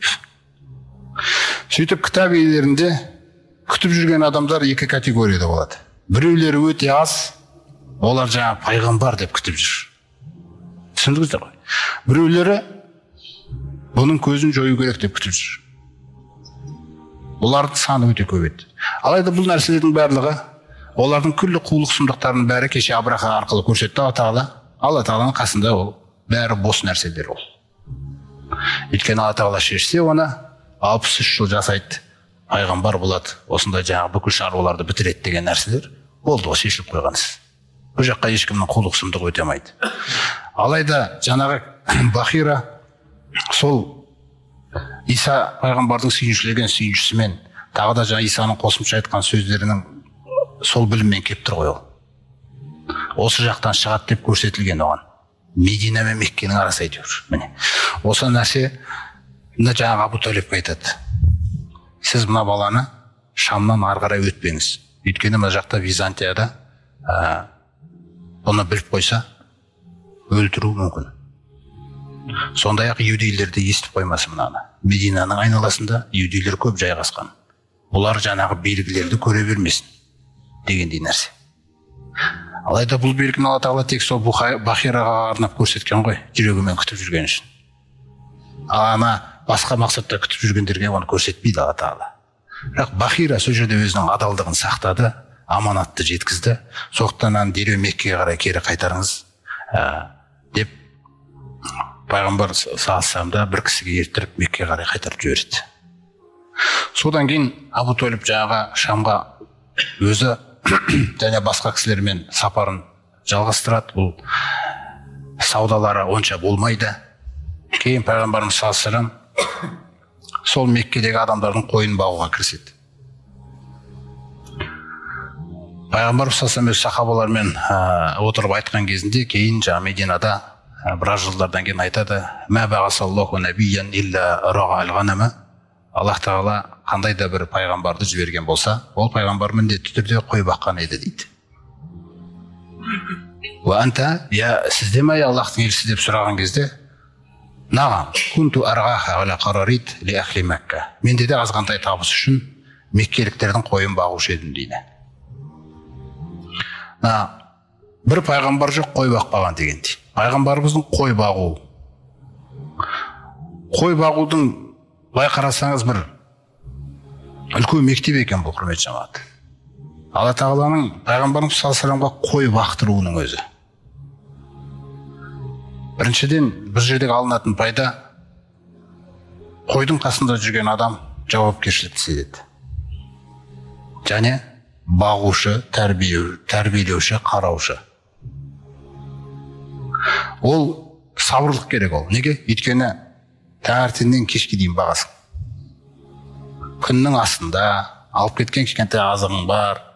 Ешкім келіп қасыңа келіп қалайсың деп ештеңе айтпайды. Кешке қайтып барасың, сол кезде ғана алдыңызға жаңағы тамағыңызды қояды деген. Сонда жаңағы сабырдың бәрі таңертеңнен кешке дейінгі сабыр қойдың рахаты үшін да. Қойдың жайылып жүруі жаңағы. Солар жейді, семіреді, соларға жақсы жер, анау жерге қарай апарайын деген нәрсе өзіңіз ойнайды. Ол жай нәрсе емес. Алла тағала қалады пайғамбар саллаллаху алейхи вассаламның осы кәсіппен айналысуын. Сонда бірінші нәрсе бұл сабырлық. Екінші нәрсе өжеттілік. Неге? Өйткені қасқыр келіп қалады, жыртқыш келіп қалады. Кім қорғайды сізден басқа? Қашып кетсек, онда елді тастап қашып кеткен адам сияқты боламыз. Соқтан сол жерде жаңағы таяқпен болса да, таспен болса да, ана сақпан деген нәрселер болады, мынандай тас лақтырып қуатын. Кезінде Дауд пайғамбар да қой баққан. Сол жыртқыштардан қорғау, сол нәрсеге қарсы жағын ету, жаңбыр жауып кетсе не істеймін, соның барлығын қарап тұрсаңыз, сіздің бойында не бар? Өжеттілік деген нәрсе дамиды. Я Алла деп жаңағыдай тәуекел етесіз, жерде шаман келген нәрсені істей бересің. Сіздің бойыңызда өжеттілік қасиеті болады. Былай қарасаң, қойшы деп қана қоя салады ғой. Ол жай қойшы емес, ол қойды қорғап қана жүрген қойшы емес ол. Өйткені елге қарай дұшпан келсе, ең бірінші оны төсімен қабылдайтын қойшылар жайып жүрген. Ең бірінші солар ғой көретін. Сондықтан бұл жерде үлкен мағыналар жатыр да. Сосын адамның ойлануы әрдайым. Телефон жоқ, жаңағыдай мысал. Қойды қойып қоясың да, мысал, айналаға қарап ойлану деген нәрселер. Көмек сенің ақылың Алла тағала жаратқан нәрселермен жұмыс істеп жатады да. Не үшін Алла тағала жаңағы афала янзуруна иля либили кайфа хулиқат, ана түйеге қарамай ма қалай жаратылған, ана аспанға қарамай ма қалай көтерілген, ана жерге қарамай ма қалай төселген. Бұны қой бағып жүрген адам көрмесе, бұны қаладағы адам көре ме бұны? Қаладағы адамға ол автобусқа біледі, үйге болды. Осындай нәрсе. Қаладағы адамға қар жауып жатса да, ой, жаңбыр жауып кетті ғой деп болды. Ол жаңбырды жаңағы зонтикпен ғана болмаса құр, ол оны басқаша сезе алмайды ол. Ауылда жаңбыр, ана қойды құтқарасың, ойбай, былай істейік, бүйтейік деген нәрселер, жел дауыл тұрып жатса да деген нәрселер. Бұл жақтағылар онымен істей алмай қалған. Ой, мынау не нәрсе деп айтуы мүмкін да, жел тұрса мысалы. Не болып кетті дегендей нәрсе. Ол онымен жұмыс істемейді. Сондықтан ауылдағы қой бағып жүрген адамның өзінде Алла тағала осындай тәрбиелерді қалаған. Үшіншіден мейірімділік. Бірінші айттық сабырлық, одан кейін өжеттілік. Үшінші рахымдылық, мейірімділік. Неге? Өйткені біреу қой бір жерін қайырып алса, көрдіңіз бе? Ауырып қалса, кім оған? Ана қозыны кім көтеріп жүреді? Оның барлығы табыс қой, әрбір қозы бір табыс та болды. Соны көтеріп келуін, қарап жүруін дегендей нәрсе жанашырлықты үйретеді. Сосын қойдың өзі, басқа малдар мінезінің өзі, қой деген мүлде үндемейді ғой. Қойда мүлде әңгіме жоқ сізге. Ол семірсе де айтады ғой, қойды семіздікті қойғана көтереді деп. Ол семірсе де ол сол қой, ол басқаша болмайды ешқашан. Адам өзгеріп кетуі мүмкін да, мысалы. Сол осы нәрселердің өзінде үлкен-үлкен сабақтар жатыр да. Жауапкершілік. Сосын тағы бір пайдасы кәсіп, еңбекпен шұғылдану баланың жас кезінен. Машқұр Жүсіп айтады ғой, адам болам десең, кісі болам десең, өзіңді де балаңды да аяма дейді. Еңбек, аянбай еңбек ет деп жатыр да. Сонда еңбектің өзіне қарасаңыз, пайғамбарымыз саллаллаху алейхи вассалам айтады, ма акала ахадун дейді. Минал анбия илля ан якуна мин амали ядихи. Кез келген пайғамбар тамақ ішкен кезде, сусын ішкен кезде, тек қана өзінің қолымен табылған тамақтан ішетін дейді. Қараңыз пайғамбарлардың өмірі қандай болған да? Өзінің қолы еңбегі кіріскен тамақтан ғана ішетін дейді ол. Ва инна Дауд алейхиссалам нәби Алла. Сондай-ақ Алланың пайғамбары Дауд өзі кана яакулу мин амали ядих. Өзінің өз қолымен тапқан еңбектен жейтін еді дейді. Неге басқа пайғамбарлардан гөрі Дауд айтты? Өйткені Дауд патша болды ғой. Қараса, патшаның өзі өз қолымен кіріскен нәрсеге дейді. Пайғамбарымыз кейде бір жолаушыға шығып қалып, бір адамдар бір қозыны сойып жіберейік, тамақтанып алайық деп бір сапарларда шығып қалған кезде біреу су дайындап жатса, пайғамбарымыз салсам орнынан тұрып, мен онда отын теріп келейін дейді. Жоқ, Алланың елшісі, отыра беріңіз, өзім істей саламын. Жоқ, мен өз қолым кіріскен нәрседен ғана жеймін дейді. Жаңағы тамақты мысалы әйтеуір бірдеңке, бір отын алып келсең де, сенен бірдеңке қосылу керек екен да ол жерге. Мен осы нәрсе бұл жаңағы мұсылманға тән сипат. Өйткені еңбектену деген нәрсе ол сізді тек Аллаға ғана мұқтаж қылатын. Аллаға ғана мұқтаж қылатын. Біреуден ешқашан жаңағыдай біреуге тәуелді де, біреудің көңіліне де, малына да, қолына да ешқашан көзде үміттесе алмайсыз. Сіздің еңбегіңіз бар. Осы қойдың қасында жаңа пайғамбарымыз сасап жүруінің өзінде осындай үлкен пайдалы сабақтар бар да. Кейін пайғамбарымыз сасам осы қой бағу шаруасымен айналысады. Сонымен арада біраз жылдар өтеді. Пайғамбарымыздың жасы да 25 жасқа келеді. Сөйтіп Хадиша анамыз сол кезде Меккедегі ең абыройлы жағдайда бар, ешкімге тәуелді емес, байлығы да бар, жағдайы да бар, сондай текті мінезді жесір әйел болады Хадиша анамыз радиаллаху анха. Сол кісі пайғамбарымыз саллаллаху алейхи ва саллям жаңа еңбекқорлығы, күллі қасиет несін сырттан естіп отыр ғой енді. Майсара деген жаңағы ол кісінің қызметшісі болады. Сол арқылы қарап, естіп. Сосын осыған дейін ол кісі бірнеше рет жаңағы ақшасын керуенін тапсырады бір кісіге, сауданы. Ол барып жасап келеді. Дәйел зат ғой. Жаққа біреу барып, біреулер жасап келеді, жалдайды. Сонымен келеді, пайда түсіреді дегендей нәрсе. Енді біле бермейді ол. Пайда осындай ма, осындай емес па деген нәрселер. Содан пайғамбарымыз саллаллаху алейхи ва саллям жаңа аманаттылығы, шыншылдығы деген қасиеттер. Осы қасиеттер Хадиша анамызға белгілі болғаннан кейін осы ұсынысты Майсара арқылы жасатады. Сен барып сол кісіге жолығыңыз, осындай сауданы жүргізу үшін тапсырсам бола ма? Осындай деген нәрсені. Сөйтіп пайғамбарымыз саллаллаху алейхи ва саллям бұны қабыл алады. Қабыл алып жаңағы сауданы жүргізеді. Сауданы жүргізіп керуенмен жаңағы барып, тауарларды әкеліп, сөйтіп бағана берген капиталы да, прибылі да күллісін қолына тапсырады. Бұндай табысты ешқашан көрмеген екен Хадиша анамыз. Бұндай келген табысты бүтіндей қолына тапсырылады ғой, өзіңіз ойлаңыз да. Аманат. Сосын оның үстіне енді Алла тағаланың жоспары ғой. Майсара бірге еріп барады сапарда, жаңа қызметшісі. Майсара Хадиша анамыздың қасына келгенде әңгімені жібереді ғой енді. Бұл кісі деген керемет кісі екен. Бұл кісінің жаңа жолдағы мінезін көрсеңіз, ана адамдармен мәміле жасағанын көрсеңіз, аманаттылығын көрсеңіз, мейірімділігін көрсеңіз, енді бұның бәрі Алла тағаланың әмірімен болып жатқан Алланың жаңағы жоспарындағы проектісіндегі нәрсе болады. Сөйтіп Хадиша анамыз ой келеді. Онда бұл кісіге қарай жаңағындай күйеуге шықсақ қалай болады дегендей нәрсе. Сөйтіп Нафиса деген өзінің жаңағы құрбысы болады, соны шақырып алып онымен ақылдасады. Өзі Хадиша анамыз жаңағы 40 жаста, пайғамбарымыз 25 жаста. Сонымен ол да Нафиса айтады, егер сіз қаласаңыз, ниетіңіз не болса, онда мен барып ол кісіге жеткізейін сөзіңізді, ниетіңізді айтып көрейін дейді. Сөйтіп барып жаңа Нафиса пайғамбарымыз саллаллаху алейхи келіп, осы нәрсені жеткізеді. Пайғамбарымыз келісіп күллі көкелерін жинайды. Сөйтіп мен осындай Хадишаны барып қолын сұрайық, құдаларды жіберейік, сіздер барып сөйлесіп қайтыңыз деп. Сөйтіп жаңағы пайғамбарымыздың көкелері, ана жақта Хадиша анамыздың жаңағы туыстары, ағайындары барлығы сол жақта келісіп шешіп осы нәрседе пайғамбарымыз саллаллаху алейхи ва саллям Мәкірге 20 жас түйе береді. сауда жүріп келді ғой, табыс бар, сауда жүріп жатыр, ана жағдайдың бәрін де реттеп жатыр Алла Тағала. Күллі нәрсені өзі әкеліп жатыр. Күллі нәрсені реттеп, күллі нәрсені жоспарлап, құр альхамдулилля деп қана айту керексің болды. Осы нәрсеге де өзінің еңбегімен әкеліп жатыр оны. Түсінесіз бе? Өзінің еңбегімен, өзінің жаңағы өмірі арқылы реальный түрде күллі нәрсені. 20 түйе махрге аталады, сөйтіп жаңа той жасалады, сөйтіп пайғамбарымызбен жаңа Хадиша анамыздың шаңырағы көтеріледі. Бұл жерде де маңызды нәрселер жаңағы Алла Тағала Ниса сүресінде де айтады. Аузу биллахи минаш шайтанир раджим.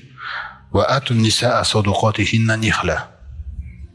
Әйелдерге олардың махрлерін шын жүректеріңнен беріңдер дейді. Көрді? Бұл бұның хақысы. Бұны Раббым бұйырған. Неке деген ойын емес, Алланың хақысы бар деп, осына нихлатан шын жүректен беріңдер дейді. Бұл оныкі дейді. Бұл оған бергеннен кейін мұны сұрап жүрме дейді. Көрдіңіз бе? Не? Бұл нәрсені сұрап жүрме дейді. Фаин тибна лакум ан шайин минху нафсан. Тек егер өзі сенің жағдайың қиналып жатса, жұмысың дұрыс жүрмей жатқанда, мынадан алыңыз деп, сондай жаңағы мына нәфсан күллі мына ішкі дүниесінен беріп жатқан болса, факулуху ханиан мариян. Онда сіңімді болсын, пайдалана беріңдер дейді. Бірақ өзің сұрама дейді. Сөз бе? Өйткені сен асырауға міндетсің деген мәселе бар. Валя татаманнау ма фаддалаллаху бихи бa'даkum ала бa'д. Сондай-ақ Алла Тағала бір-бірлеріңе берген артықшылықтардан дәм етпеңдер дейді. Ананікін ал ислам ғой, мынанікін де ислам ғой деп. Лирриджали насибу мимма иктасабу. Ер адамдар өз еңбектерінен тауып жатыр дейді. Ва линнисаи мимма иктасабун. Әйелдерге өздеріне келіп жатқан табыстардан, махрден келеді, сыйлықтан келеді, тағы да ол оныкі. Көрдіңіз бе? Анан берші деген нәрсеге барма дейді оған. Тек өзі жаңағындай алыңыз деген кезде жей бер дейді. Яғни еңбек ет, пайдалан деген нәрсені келтіріп жатыр ғой. Осы нәрселер мына өте маңызды мәселелер да. Осы пайғамбарымыз саллаллаху алейхи вассаламның уақытында тағы бір оқиға болған, ол кісінің бір 14 пен 20 жастың аралығында деп келтірген. Жалпы бір оқиғалар болған өмірде, жаңағы Меккеде. Мына ру мен ру арасында көптеген бір қақтығыстар болып қалады. Сондай-ақ жаңағы қайтатын білім жоқ, Құран жоқ. Қайта қоятын, сол нәрсеге қарай қоятын білім жоқ, Құран жоқ. Эмоция басқарады көбіне. Жаңағы эмоция егер жаңағы рудың ішіндегі ең үлкенде болса, күллісі сол эмоцияны жасауға мәжбүр болады. Сіз бе? Ешкім өзіне ете алмайды да. Өзі бір Алла Тағаланың қалауымен бір басылатын баспаса, кәдімгі соғыстар бір-бірімен кете беретін жағдайлар болып қалады. Міне сөйтіп, мынандай бір оқиға болады. Мына Уруа деген кісі жаңа Рахал деген рудан болған. Сол Нағман ибн Мунзир деген кісімен екеуі сөйлесіп тұрып, Нағман ибн Мунзир айтады: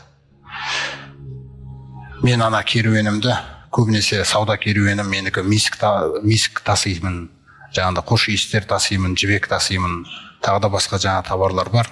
Сонымен күнде сол керуенмен кетіп бара жатқанда менің қорғаушым жоқ дейді.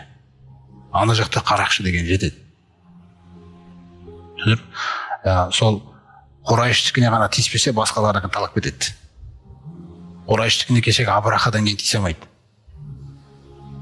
Басқаларында енді талап кететін нәрсе көп та. Әрбір заманда болған нәрселер ғой мысалы. Сонымен сол айтады: менің малымды, керуенімді қорғап бере аласың ба дейді Уруаға. Сосын айтады: мен қорғап берем дейді. Жеткізетін жерге дейін жеткізіп берем дейді. Сен қорықпай-ақ қой бұл нәрсеге дейді. Сосын енді ана Кинананың ішінде бір бұзықтары болады. Бұл да енді пайғамбарымыз саллаллаху алейхи вассаламның атасы ғой. Анау жақта Кинанадан келатқан, әрбір рудың ішінде жақсысы да бар, жаманы да бар. Бір кейбір тұлғалар жаңа бүлдіріп қояды, бірақ бір тұлғаның бүлдіруімен ұлтқа тіл тигізуге болмайды. Бұл Алла Тағаланың тәлім тәрбиесі. Жаза болсын, айып болсын, сол тұлғаның өзімен жасалады. Және сен осындай ұлттансың деп жасалмайды оған. Сен неге ананы бүлдірдің деп жасалады. Жауап бер деп ісіңе. Кәдімгі сондай Кинанадан жаңағы бір кісі келеді. Сосын айтады: сіз неге оның керуенін қорғауға алып жатсыз? Сіз білесіз ғой, көбінесе біз ғой барып тиісетін дейді. Енді біз бір-бірімізді сыйласып жатқаннан кейін біз тиісетін керуенге неге сіз жағаласып жатсыз дейді оған. Бізден қорғамақшысың ба дейді да. Керек болса бүкіл адамнан қорғаймын дейді ол кісі. Аналарға ұнамай қалады бұл сөз. Мен жаңағы мына рудікі екен, мына рудікін деген демеймін. Кез келген рудікі маған егер өтініш жасалса, қолымнан келіп тұрса, мен қорғай беремін дейді. Ана кісіге ұнамай қалады ол. Сонымен жаңағы Қайыс деген рудан болған кісі сөйтіп оның жолға шығатынын күтіп, аңдып барып өлтіріп қояды ғой бұл кісіні. Сосын кинаналықта кісі өлтіріп қойғаннан кейін өзі не болады ғой, ана қашу деген нәрселер. Сосын бұлар қашады. Өлтіріліп қойған кісі жаңағы ол бөлек басқа бір рудан. Сонымен бұлар кетіп қашып жүрген кездерінде Қурайшқа да хабар жетеді бұл жайында. Біз бірден кейін бүлдірдік дейді. Кинана енді Қурайштың арғы жағындағы атасы қанша дегенмен туысқандық жағынан осылар байланысты, жақындары. Туысқанды қорғайсың әйтеуір, қате болсын, қисық болсын бәрібір деген нәрсе. Қағида солай да. Сөйбет өстіп жүрген кезде аналарға хабар жетіп, жаңа кісінің руына олар келеді. Бұлар Меккеге әлі кірген жоқ. Меккеге бітіп жақындап, қалаға жақындап келе жатқанда алар артынан қуып жетіп, сол жерде соғыс болады. Төбелес, қырғын, біраз нәрселер кетеді. Сонымен әлі соғыс, әлі төбелесіп жатыр. Меккенің ішіне кіріп, Меккенің ішінде төбелес жалғасып кетеді. Меккенің ішінде төбелес жалғасып кеткен кезде, ол харам территориясында болмайды ондай нәрсені істеуге. Харам территория аймағында бұл нәрсе мүлде істеуге болмайды. Бірақ олар жаңағы эмоция жеңіп, сол нәрсеге барып қояды да, харамның территориясында сондай бұзақылық жасауды фижар деп атайды. Фижар, фуджур, мысалы, фәжір деген сөздің өзі жаңағы қылмыскер, сондай бұзақы, тіл алмас, тәртіп бұзғыш деген мағыналарды бергеннен кейін, міне сол харамның тәртібін бұзып жібергеннен кейін олар бұл соғысты фижар соғысы деп атаған. Қақтығысты. Яғни бұзғындық соғыс, жаңағы Әл-Харам территориясының қасиеттілігін аттап кетіп істелген сондай бір бұзақылық соғыс деген мағынада. Сонымен бірнеше күндер осы нәрсе қақтығыстар болады, әйтеуір біраздан кейін басылады. Содан кейін тағы бір рудың кісісі келеді. Забит деген рудан бір кісі келеді. Ол көп товар алып келеді Меккеге. Енді ауылы басқа жақтан, елі басқа жақта, руы басқа жақта. Әйтеуір Меккенің үстімен келгеннен кейін Меккеге бір товар әкеліп, товарды ұсынған кезде Ас ибн Уайл деген кісі, ол да жаңа Қурайштардың алдында абыройлы, беделі бар дегендей. Сол Ас ибн Уайл, мен алайын мына товарын сатып алайын дейді. Ол қуанып, жақсы болды, қайтадан ауылыма қайтуға да біраз табыс алып дегендей, жер араламай, еліме қайта қойсам дегенде ниет жасайды. Сонымен ол оның товарын алады да, сөйтіп ақшасын бермей қояды. Сосын ол барып сұрайды, ақшаны бермеймін дейді. Сосын жаңағы Забит руының адамы Қурайштың ақсақалдарына келіп айтады, менің малымды алып беріңдер. Мына сендердің осы жерде болған жағдай мынау. Ас ибн Уайл тұр өзі. Алып беріңдер малымызды деп, олар араласып қысы келмейді бұл нәрсеге. Астың өткен алдында жаңағы беделі бар оның, жаңағы бір-біріне нелер болады ғой, енді бір алыс берістер бар, солар байлақ болады ғой адамдарда. Әділетті болатын жерде адамдар әділетсіздік жасайды. Осы зұлымдық деген нәрсе жаман нәрсе да. Сонымен жаңа кісі не істейді? Қабаның қасына барады. Ей Қурайштар деп жылайды. Мынандай қасиетті Меккенің ішінде бір адамға зұлымдық жасалды, малына да, арына да. Қасиетті Қабаның қасында адамның қадір қасиеті тапталатын орынға айналған ба мынау дегендей. Мен мысалы өзім умра жасауға келгем. Әлі оны жасай алмай жатырмын, малыма жете алмай жатырмын. Алып беріңдер менің малымды деп жаңағыдай Қабаның қасында сөйлейтін, енді сүйектен өтетін сөздер кетеді. Содан жаңағы Зубайр ибн Абдул-Мутталиб Зубайр деген тағы бір баласы. Сол баласы жаңағы барып айтады, ана бейшараны сорлатып, айқайлатып қойғандарың не? Мына мәселе болмайды деп. Сосын Абдулла ибн Жадаған деген кісі келеді. Ол да іштеріндегі жаңағы кішкене парасаттылығы мол, күллі жаңағы руларды жинайды үйіне. Абдул-Мутталибтің руын, Хашимнің руын, күллі жаңағы Зухра, Тайм бірнеше ру бар. Сағат руы, солардың барлығын үйіне жинап, біз былай істейік дейді, келісейік дейді біз. Бүгіннен бастап дейді, мына Меккенің қасиеттілігі айтылды дейді, өлеңде сүйектен өтті дейді. мына Аль-Харам территориясында бір адамға енді зұлымдық жасалмайды. Малына да, өзіне де. Мейлі ол біздің ішіміздегі ошақта өмір сүріп жатқан Меккедегі ру ма, әлде Меккеге сырттан келетін қонақ па. Зұлымдық деген нәрсе бүгіннен бастап болмайды. Осыған кәнеке келісейік деп қолдарын беріп, сол жерде жаңағы қол келісу болады. Аль-Фудул келісімі деп атайды өздері. Яғни адамның ар-жданы, әділетсіздікті, адамның хақына зиян тигізу, әділетсіздігін жою жолындағы келісілген жаңағы келісім деп пайғамбарымыз салсам айтады, мен жаңағы ғана алғашқы соғыс болып отқан жерде де болдым дейді. Ол жерде де жаңағы көкелерім садаға беріп тұр, бізге деген кезде садаға беріп тұрғам дейді. Сосын кейін мына келісімде де қатыстым дейді мен. Осы келісім дейді өте керемет келісім болды. Бұл келісімнен кейін кәдімгі әділеттілік орнады дейді Меккеде, адамдардың құқықтары арасында. Зұлымдық жасалмайды. Бір әлсіз ренжітіле ме, хақысын алып береді болды. Содан бұлар жаңа жерден пайғамбарымыз салсам айтады, бұл келісім дейді өте керемет келісім болды. Егер бұл келісімнің орнына біреулер келіп азғырып, біз саған бәленбай қызыл түйеден берейік, қызыл түйе деген қымбат қой оларда. Берейік десе де мен ешқашан ол нәрсеге келіспес едім. Сондай-ақ исламнан кейін де, егер де адамның құқықтарына зиян тигізбеу деген осындай бір одақтасу болып қалса, мен одақтасар едім деген пайғамбар салсам жеткен жаңағы хадисінде. Сондықтан неге? Өйткені әділеттілік деген нәрсе ол үлкен мағына, Құран бұйырған бізге. Содан жаңағы кісілер Ас ибн Уайльге барып, күллі жаңа алған беруге тиісті мал мүлкін бәрін тартып алып, ақшасын түгелін алып, жаңа Забиди деген кісінің қолына береді. Міне деп. Ол кісі қуанып, еліне қайтады. Жолда қалған адам ғой, зиян жасалып жатыр.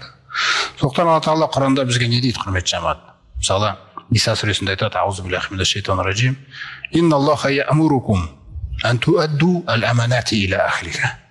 Сөзсіз Аллах Тағала сендерге бұйырады, ей адамзат, ей мүминдер, аманаттарды біреудікін алдың ба, біреудің ақшасы ма берілмей тұрған, біреудің қарызы ма қайтпай тұрған, біреудің мүлкі ма жалға алған, әйтеуір біреудікі аманат деп аталады. Сіз қайтаруға тиісті нәрсе аманат деп аталады да. Осы аманаттарды иелеріне қарай беріңдер дейді. Осыны бұйырады дейді Алла Тағала сендерге. Міне. Ва иза хакамту байна наси, егер де адамдардың арасында төрелік жасасаңдар, бір дауласып екі адам даушы кеп қалатын болса, төрелік жасаған кезде де осы төрелікті әділдікпен істеңдер дейді. Инналлаха ниъма яғизукум бихи. Алла Тағаланың сендерге уағыздап атқан нәрсесі қандай керемет жақсы нәрсе дейді. Міне осы уағыздан кейін инналлаха кана самиған басира. Алла Тағала енді сендерді көреді, естиді. Істейсіңдер ме, осылай істемейсіңдер ме? Аманатты қайтарасыңдар ма, қайтармайсыңдар ма дегендей жаңағы аяттан кейін тәрбиелеймін, қараймын, мен бақылаймын сендерді дейді. Сондықтан біздердің өзімізге сондай бір қағида түсірген, сол аяттан кейін Алла Тағала айтады, я аyyuhallazina аману, ей иман келтіргендер, атиғуллаха, Аллаға бойысыңдар, ва атиғур расуля, елшіге бойысыңдар, ва улил амри минкум, сондай-ақ өздерінің жаңағы бастарында тұрған адамға, мысалы мешіттегі имамның өзіне, оны осы мешіттің ішіндегі мешіттегі адамдар имамды сыйламаса, далада кім сыйлайды оны? Көрдіңіздер ме? Сондықтан намазда алдыңда тұрды ма? Сондай мағынада және істерін жаңағы өздерінің араларынан болған басшыларға бойысыңдар дейді. Фаин таназахтум фи шейин, егер де қандай да бір істе тартысып, таласып қалсаңдар, шешімін таба алмасаңдар, оңай дейді Алла Тағала. Фаруддуху илаллахи уар расул. Аллаға және елшісіне, яғни Құранға және сүннетке қарай қайтарасыңдар дейді, болды. Ешбір нәпсіге жол бермейтін үкім тұр дейді өзде. Міне соған қарай қайтара салсаңдар, кім қайтарады? Андай адамдар ғана қайтарады дейді оны. Ол қандай адам? Ин кунтум туъминуна биллахи вал яумил ахир. Егер Аллаға және ақырет күніне иман келтіргендерден болсаңдар дейді. Алма. Залика хайрун. Міне осы деген қайырлы нәрсе, ва ахсану тауила, және жақсы нәтижемен аяқталатын шешім осы дейді. Сондай-ақ сізге біреу зұлымдық жасап кетуі мүмкін мысалы кезінде. Мысалы меккеліктер жаңағы кейін пайғамбарымыз саллаллаху алейхи көп жапа шектіріп, көп зиян шектірді олар. Аль-Харам мешітінен қуып шықты, Меккеден қуып шықты деген нәрсе болады ғой. Енді сол кезде де мұсылман болса да жаңағы айтайық, сахабалардың көкірегінде кегімді алсам, сөйтсем, бүйтсем бе деген нәрсе болуы мүмкін мысалы. Сол нәрседе Алла Тағала айтады: Я аyyuhallazina аману, ей иман келтіргендер, қуму лиллахи, жаңағы қауамина лиллахи, куну қауамина лиллахи. Аллах үшін Алланың хақ үшін тұрып беретін адам болыңдар дейді. Қараңыз қалай айтады. Сондай-ақ шухада белқисты, әділдіктің куәсі ғана болыңдар дейді. Уәлә яджриманнакум, қараңыздар, шанаану қаумин, сендерге қиянат, зұлымдық, жамандық істеген адамдар, сол адамдар ертең алдыңа келіп, сен енді оған не істесең де істей алатын жағдай болып қалса дейді. Сол бұрынғы жамандықтары бойыңды билеп, мына нәрсеге сені итермелеп жүрмесін дейді. Қандай нәрсеге? Ала алла тағдилу, әділетсіздік жасауға оларға дейді. Қараңыз. Иадилу дейді Алла тағала. Әділетті бол дейді оларға. Ваттақуллаха, Алладан абайлаңдар, қорқыңдар, тақуалықты бұйырып отыр да. Міне. Инна Аллаха шадидул иқаб, өйткені Алла тағаланың азабы қатты дейді. Сондықтан ватағавану алар бирри ва тақуа, әрдайым тақуалық пен жақсы істерде бастарын қосылып тұрсын дейді. Уәлә тағавану алал исми вал ғудван, ал жаңа күнә мен дұшпандықта, қастықта мүлде дос болып жәрдемші болмаңдар дейді бұл нәрседе. Алла тағаладан абайлаңдар.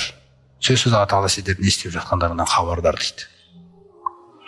Міне сонымен тағы бір мәселені осы жерде иншалла айтып кетсек, Құдай қаласа, пайғамбарымыз саллаллаху алейхи 35 жасқа келіп қалған кезі, сонымен Алла тағала енді пайғамбарлыққа қарай әкеле жатыр. Құдай қаласа енді 5 жылдан кейін жаңағы пайғамбарлық келгелі тұр. Сол 35 жасында Алла тағала оған мынандай бір құрметке бөлейді.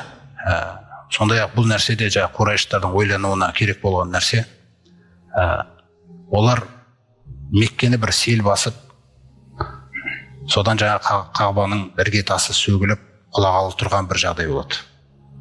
Олар оны қайтадан өңдеу жұмысын қолға аламыз дейді. Осыған ниет байлап, сосын шешім шығарады, барлығы келіседі. Ей Құрайыштар, ей Хашимиттер, мына Қағбаны жөндеуге әкелетін ақшаларың өсімнен болмау керек. Таза өз еңбегіңмен табылған болу керек. Біреуден тартып алынған болмау керек. Біреуді алдап алынған ақша болмау керек. Өйткені бұл қасиетті Қағба. Міне осы тұрғыдан жаңағы барлығы сол малды әкеп жинайды. Сол малды әкеп жинап, сосын енді бұзайын десе қорқады. Бір нәрсе болып қалса қайтеміз. Қағбаға тиісіп жерсек қазір бірдеңке болып қалса қайтеміз деп. Соның іштерінде Әл-Уәлид ибн Ал-Муғира деген кісі болады. Оның да жаңағы өмірі біраз айтылады кейін. Әл-Уәлид ибн Ал-Муғира айтады, егер де бұны жөндемекші болсаңдар, онда біздің жалпы ниетіміз дұрыс. Сондықтан ниетіміз дұрыс болғаннан кейін мен өзім бірінші бастаймын. Мен сенімдімін ісіміздің дұрыс болып жатқанын деп, сөйтіп келіп, Алла ниетіміз дұрыс қой деп жаңа бұза бастайды. Сол адамдар қарап тұрады, Әл-Уәлид ештеңе болған жоқ. Сосын бәрі кірісіп кетеді да Қағбаны қайтадан жаңағы жөндеуге келеді. Ол жерде де жаңағы ру деген нәрселер көп болғаннан кейін Қағбаның айналасында мынандай бір пікірталастар болып қалады, оған бүкіл ру араласу керек. Ол да шешіледі. Жаңағы Қағбаның әрбір бұрышы бір руға беріледі ғой бүйтіп. Бәрі бөліп алады да, әрқайсысы сол жерде қалап, сол жерде нетіп, бір-бірімен жалғасып тұрады. Осындай жағдайлар болып, жаңағына Қағбаның бұлардың адал ақшамен жинаған ақшасы тек қана мына нәрсеге жетеді. Қағбаның бейнесі нәрде ана хижр бар ғой, дуал. Негізі олар оны наған дейін жеткізу керек болған. Мынау дуал Қағбаның ішіне кіріп кету керек. Сосын мына жақта Қағбаның екі қабырғасы болу керек. Міне сол нәрсеге бұлардың ақшалары жетпей қалады. Сөйтіп сол жерден бұлар көтереді, 12 метр биіктікке дегендей. Жаңағы есігін жоғары биікке көтеріп жібереді. Өйткені оларда тек кімді қаласақ, біз соны кіргіземіз, кімді қаламасақ, ол кіре алмайтындай осылай істеп қоямыз дейді. Сөйтіп ендігі Қағбаның барлық өңделіп болғаннан кейін жаңағы қара тасты кіргізу, қара тасты орнықтыру ісі қалады.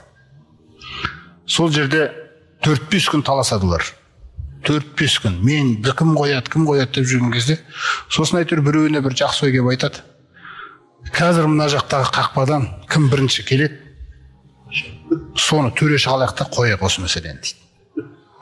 Сөйткенше пайғамбарымыз саллаллаху алейхи вассалам келеді. Алла тағала дайындап отыр өзі. Тек бұны көре алатын көз керек та, көрдіңіз бе? Оны түсіне алатын жүрек керек дейік. Күллі нәрсе дайындалып келеді өзі. Сонымен пайғамбарымыз саллаллаху алейхи вассалам келіп, міне сен осылай біз айтып қойдық, сен төреші болып келдің, бұл Мұхаммед шыншыл, бұл Мұхаммед аманатшыл, оған ешкімнің наразылығы жоқ. Осы қалай айтады солай істейміз қазір дегендей. Сөйтіп пайғамбарымыз саллаллаху алейхи ва саллямға да Алла тағала ой салып, онда бір көрпені жайыңдар дейді. Олар бір көрпені жаяды, ортасына қара тасты қояды.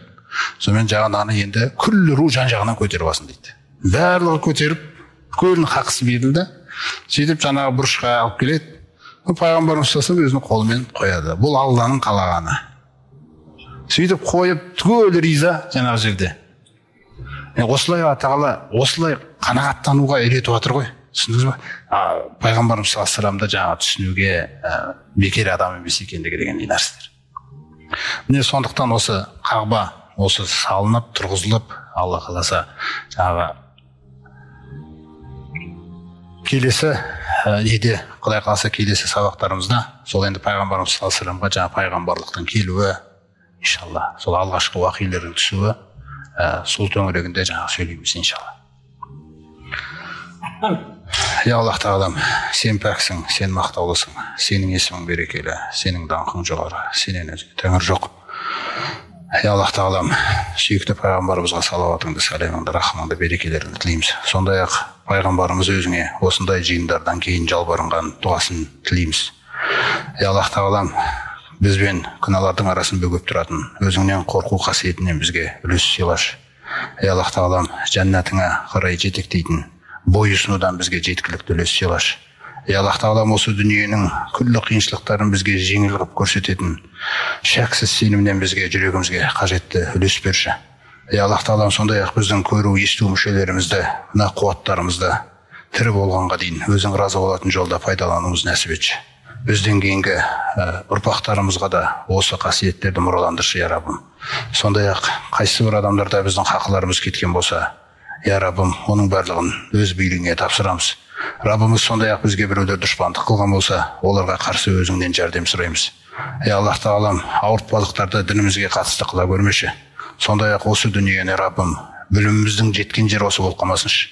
Сондай-ақ уайымдарымыздың ең үлкен осы дүние болып кетпесінші, я Раббым.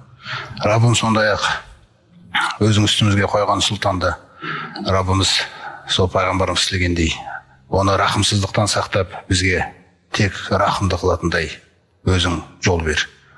Аллахумма салли ва саллим ва барик аля набийина Мухаммад ва аля алихи ва сахбихи ажмаин би рахматика я архамар рахимин.